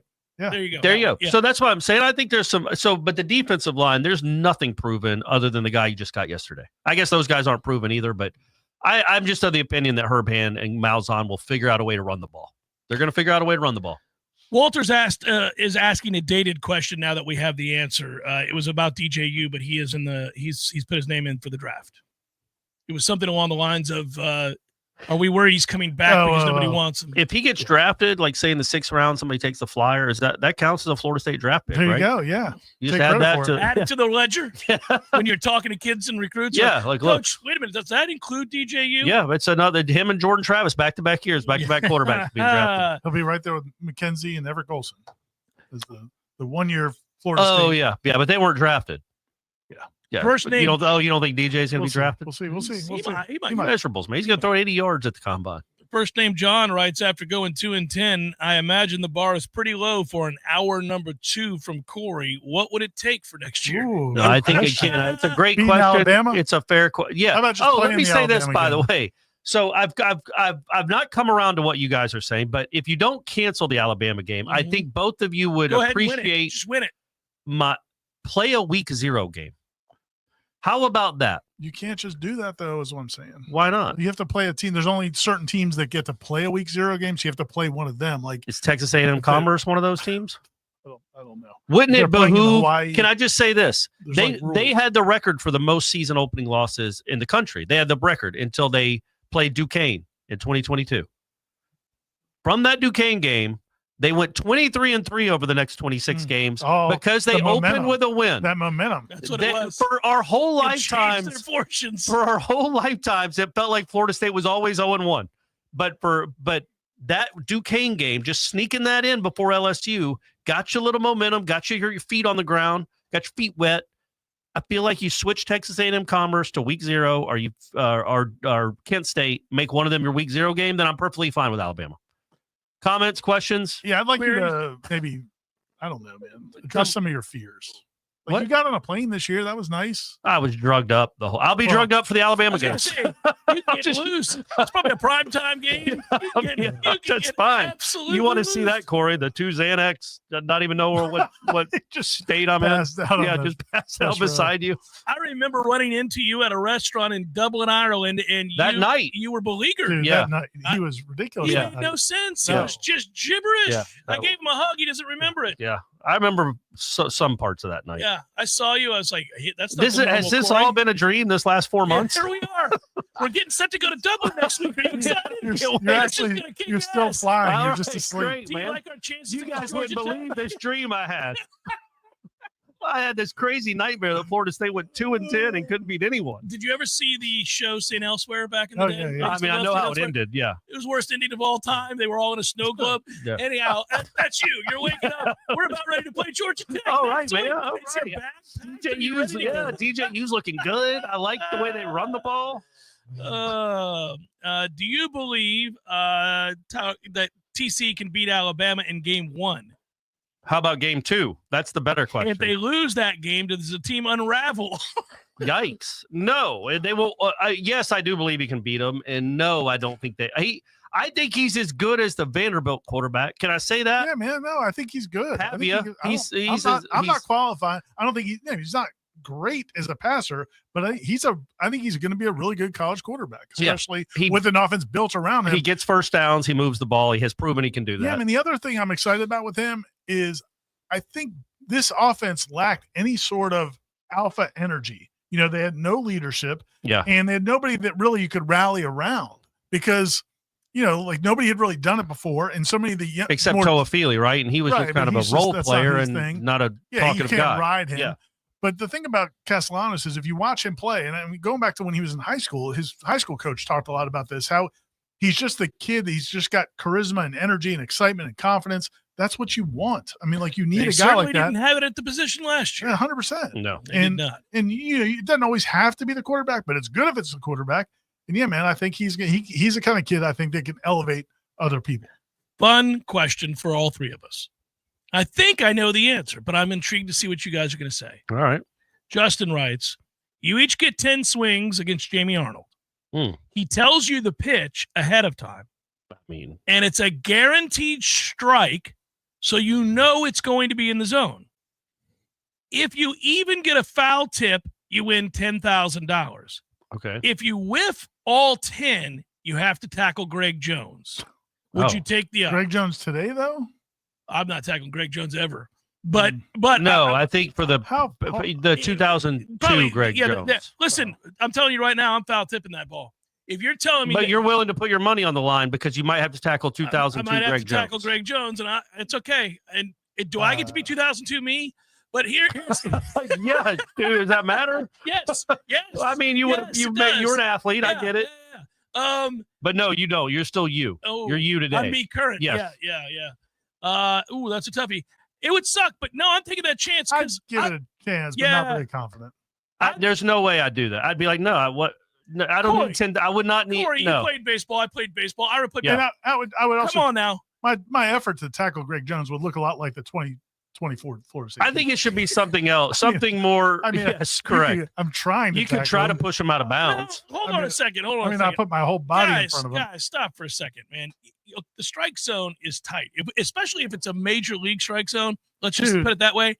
I stunk at hitting 80-mile-an-hour pitches. I'm telling you, if we went right now, if we went to a batting cage, so 95 with movement from this arm slot. I'm just letting you know. Hold on. It's the same arm slot over and over again. If we go to a batting cage right now, I don't care if it's set at 90. You guys are going to hit one by the 10th swing. You're going to time it up. You know it's in the zone. No you chance. know it's in the – no, that's not no movement, chance. Nah, man. Oh, come on. No, man. I mean, I would give it a go. Jamie, if you're listening, we got a cool contest set up. Listen, let's get in the car and go to a batting cage. I'm telling you, both of you are going to get I think hit. you would need more than 10 swings? I think you would need more than 5 or 6 swings to even get the timing close. Correct. No. And then you actually have to make contact. I would You bunt. only have to foul tip. You don't have to get a hit. I think I could bunt one. Oh, well, yeah. Because that's a foul tip. I'm bunting it. But no, actually taking a legitimate swing, not a just like a quick badminton swing. You suddenly become incapable of You think I'm capable of hitting 96? I have always been incapable of that. I didn't suddenly become incapable. No. Because when you got in the box against 96, there was a chance it was in your face. It was going to hit off the corner of your helmet. So I'm diving out. You were bailing. Yeah. Because you thought you were I going to get hit. never faced 96. I don't even know what it. I don't even Is think there I a can. consolation prize? Can I take I don't want to do this. Is there a second window? I get a parting gift? I'd hate to just walk away and not try. I really wish you all had more confidence in yourselves. I'm just telling you, if there's I have no confidence in you either. But my point, no, that's fine. My point, you guys are acting as if I'm asking you to get a hit, to hit a double in the gap, to go yard. No, just making a foul tip. Just foul the ball off. You know where it's going to be. It can't hit you. It's not. He's giving you the rules. I just think it would be it would be in the mitt before my swing. I think the catcher would be throwing it back to him by the time I swung. I think the first 5 times that's true for all of us. I think maybe by the become a lot closer. Maybe by the 8th time, you just got to foul it. I mean, it's rising up, man. I just got to foul it. I mean, for just getting the opportunity to tackle Greg Jones, I would probably do it because I just wouldn't tackle him. I mean, he'd run over me, and that's the end of it. If it was something like fighting Menelik Watson, I would not do it because I would not trust myself to foul tip. That's real danger. There is real danger. Yeah. So getting trucked by Greg Jones is real danger. So if the second part of that question was something more severe, I would not bet on myself to foul tip a Jamie Arnold fastball. The good news is Jamie's a lefty. Yeah, he's bitching into my wheelhouse. It's right there. Yes, let's go. I'm going to hit the scoreboard. I'm going to hit my face on the scoreboard. Because again, the rules are. I just got to foul tip it. I get it. He can't hit you. He's not coming up and in. 99% of why we all would get out, besides the sheer speed, is because we're scared to death we're going to get hit in the face with a ball. I think it's more the sheer speed. I don't. All right. Well, I love that you believe in me, man. That's I nice. believe in the both of you more than you believe in yourself. I don't believe in any of It's good to have a fatherly figure like this. I am hurt by your lack of confidence. Let's go to the cages, boys. No chance. Headlines 93.3 Real Talk Radio Warchant TV continues in a moment. Your local news now. The Georgia Bureau of Investigation has arrested and charged a Cairo woman who is believed to have stolen several $1 million after receiving a report that funds held by South Georgia Law Associates, LLC in Thomasville, had been misappropriated. The GBI were called in to investigate. On Monday, December 9th, Melissa Merrick, 50 of Cairo, was arrested and charged with 8 felony counts of forgery in the 3rd degree and 1 felony count of theft by taking. Agents and investigators determined Merrick was responsible as a law firm's office manager and that she had full access and control of their financial accounts. For several years, Merrick moved funds between the law firm and GFA Design Build Contractors, LLC, a Cairo company owned by Merrick and her husband. It is estimated that the final amount of the theft will be several $1 million. Merrick was arrested and booked into the Thomas County Jail. This investigation is ongoing and additional charges are expected. This is Rachel Lene with your Real Talk 93.3 local news update, brought to you by Macklemore Systems, Tallahassee's go-to Mac store. Check them out online at MacklemoreSystems.com. This is meteorologist Paul Frobley with your Real Talk 93.3 weather update. Mainly cloudy this afternoon with a slight chance for showers. Highs around 78, winds out of the east around 5 miles per hour. Lows level off around 63 and foggy tonight. Mainly cloudy skies expected. Cloudy with fog early tomorrow. Chance of rain showers. Highs around 77. This report is brought to you by the Lawn Johns. For all your landscaping and lawn care needs, visit thelawnjohns.com.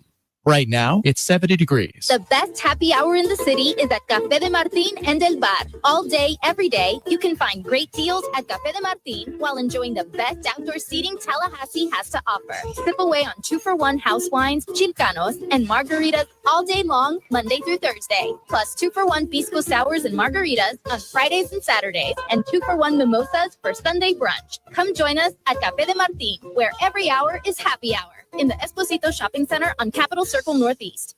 Dream it, plan it, do it. Brian Barnard's Flooring America offers a straightforward way to shop with our streamlined shopping. Finding the right flooring is simple. Visit our newly remodeled showroom featuring the Room to Explore shopping experience, where our knowledgeable staff will walk you through the steps. Our family has been serving the area since 1976 with a local staff of more than 35 people trained in flooring sales and design. We know floors and we know styles. Let us help make your home timeless. Brian Barnard's Flooring America, where friends send friends.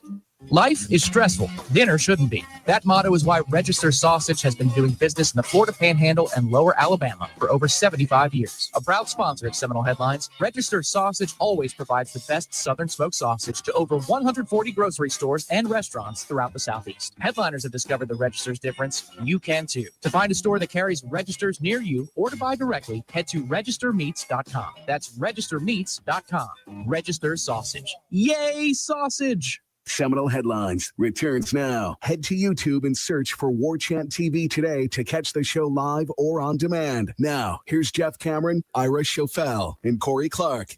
Switching over to Facebook, Nathaniel writes... Real quick, though, I did want to let people know, we spent the entire break still arguing. Yeah. And nobody's mind was changed. No, but it was a good, healthy discussion. It was a good... You brought up some valid points. Yeah, still no chance. But anyway. Nathaniel writes... Which presumably returning players do you three sausage-eating Jessies think will benefit most from the coaching scheme changes? I'm intrigued by the length and athleticism of Amari Williams and the sheer size of Daryl Jackson, and I'm optimistic that Pot Roast, a younger presence, can expand on what Odell already clearly started with Daryl. P.S. Glad to see on Twitter that it looks like Corey is growing the goatee back without facial hair. He looked a little too much like a guy that might be required to introduce himself to any new neighbors. Yikes. By the way, do you have to do that? You don't have to introduce yourself to neighbors. If they got kids. You just have to. You have to be registered. Yeah. That'd be crazy if you were registered and then had to go around the neighborhood saying, "Hey, I'm new in the neighborhood." And by the way, there was a time when you did. Well, that's crazy. And you do recall, it's one of the great scenes when the Jesus does it in the Big Lebowski. Yeah. And he's knocking on the door wearing that purple suit. The guy opens the door. He's a motorcycle guy, and he's like. By the way, there's websites where you can go look all that up, and and it's alarming. It's very alarming. It's alarming. Let's get on with the question. Yeah. No, he just was happy that you're going. You're welcome. You're welcome. I think Stephanie is too. I think I'm gonna make it jet black. Yeah, that's the way to go. Ryan Day. Yeah, I am gonna do Ryan Day. Yeah, I'm gonna do Ryan Day for the playoff game. Go all in. Andy writes, you've heard of the elevator speech that condenses all you want to say into a short couple of sentences.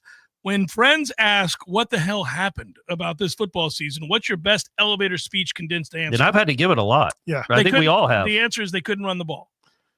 Yeah, they were dead wrong about the offensive line. That's it. You couldn't run the ball. Well, I just say the Everything offense. spiraled I say the offense was the worst in the country, and they'll be like, "Come on." I'm like, no, legitimately. Like I told you, I have a friend that's a Michigan fan, and they had a bad offense, and I'm like, buddy, you don't have any idea how much better your offense was than Florida State. He couldn't fathom when I told him the actual stats of the season. 2024 Kansas City Chiefs and 2014 Seminoles. Can you see the comparison? Defending champions with close wins and the best record. Looks like an Oregon Rose Bowl disaster about to happen to Mahomes.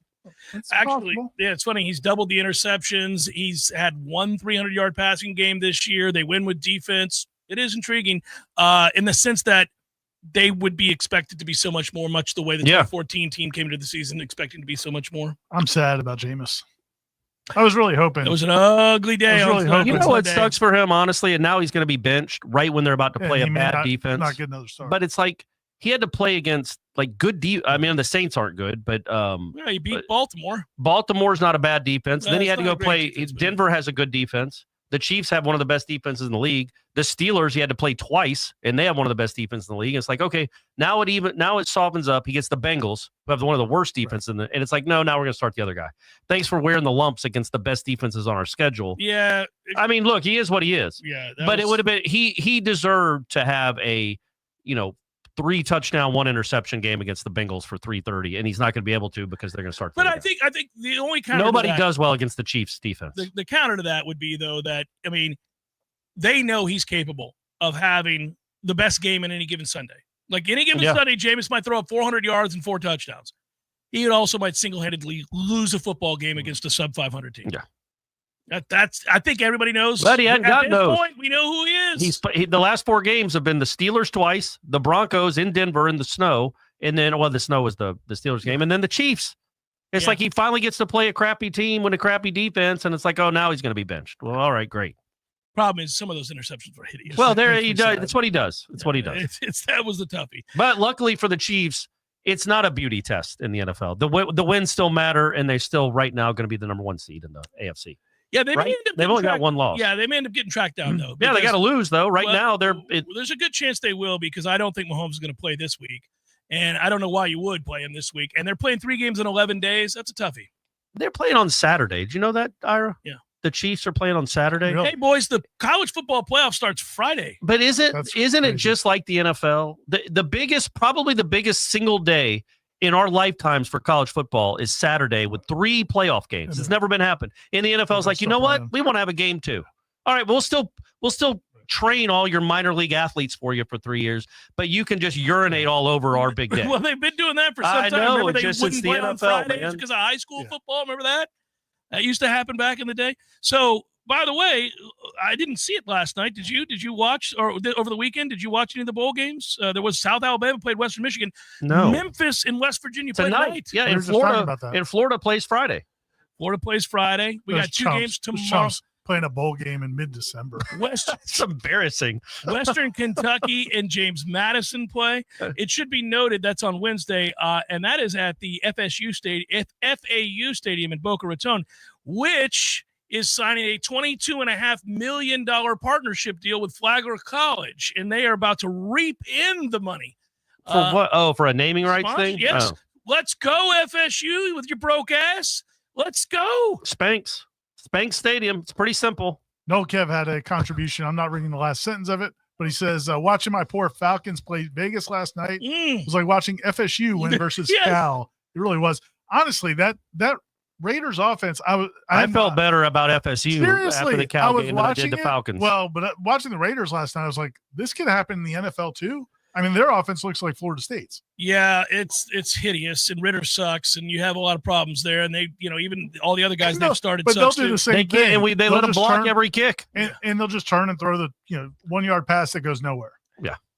What was more disturbing for Corey and for Kev is your starting quarterback is ass. He's in a slump. He's pure ass. He's in a slump, but 11 completions, my man, and there is no arm strength there anymore. He's done. I don't. I'm going to keep reiterating this.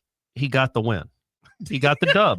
It's a Kirk Cousins win, my man. It's a Kirk Cousins win. I know they don't want to because there's $100 million reasons why not to, but they probably need to go to Penix if you think you're going to track that. I don't know why.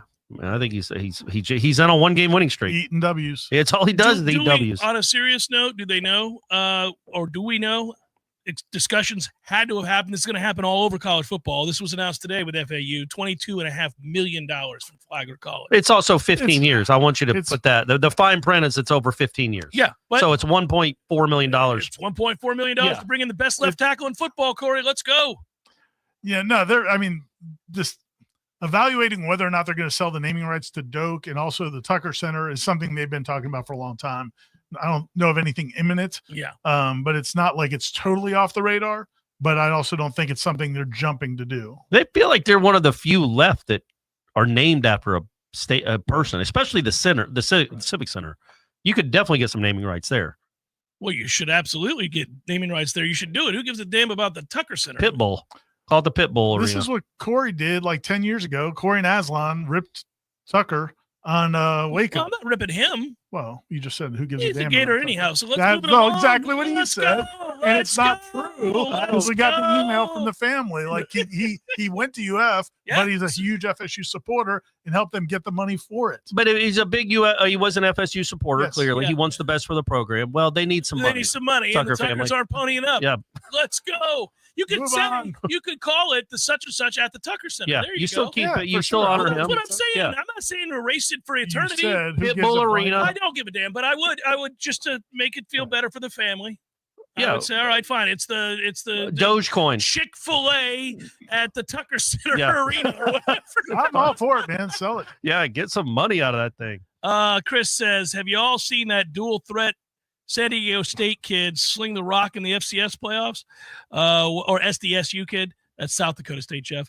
What's the likelihood that FSU offers a real quarterback in the transfer portal? Oh, They got Thomas Castanos. That's their guy. And Joe Tucker in the chat said he cares about the Tucker Center. So yeah, that's good. The Joe Tucker cares. Yeah. Pony up $11 that would be cool to go Joe. to an arena has your last name. How will guys handle Castellanos professionally once he gets in front of the press? Will you ask him about his departure from BC? Yes. Would you need to give a heads up to the idea that you're going to ask that question? No. We wouldn't have to. And they would know. I think they prepare him for it, but not because we said, hey, guess what? I mean, he has to know that's coming. 100% he's going to be asked. And I think that any one of us would ask the question and be excited to do so. You know what because I brought I'm curious up? to the answer. But I also brought up on Wake Up Warchant that got overlooked. I know it does not look good what he did, and I'm not a Thomas Castellanos homer by any means, but he had such a dynamic year in 2023. He stayed at Boston College. Like you have to know that there were offers out there for him to go to other schools, better football schools with better skill players around him. He did stay with his guys, even with a new coach coming in.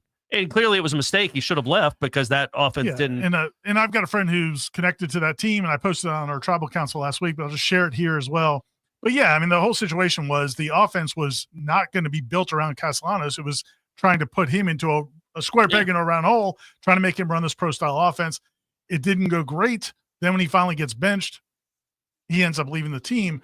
My point though is nobody talks about the fact Jordan Travis left Louisville in like November 1st. So he was not the former starter, but he left his team during the season as well. There were some extenuating circumstances. But we don't know the circumstances for Castellanos. Right. That's why we're going to ask. Well, we don't. Well, I'm just saying it's just like this.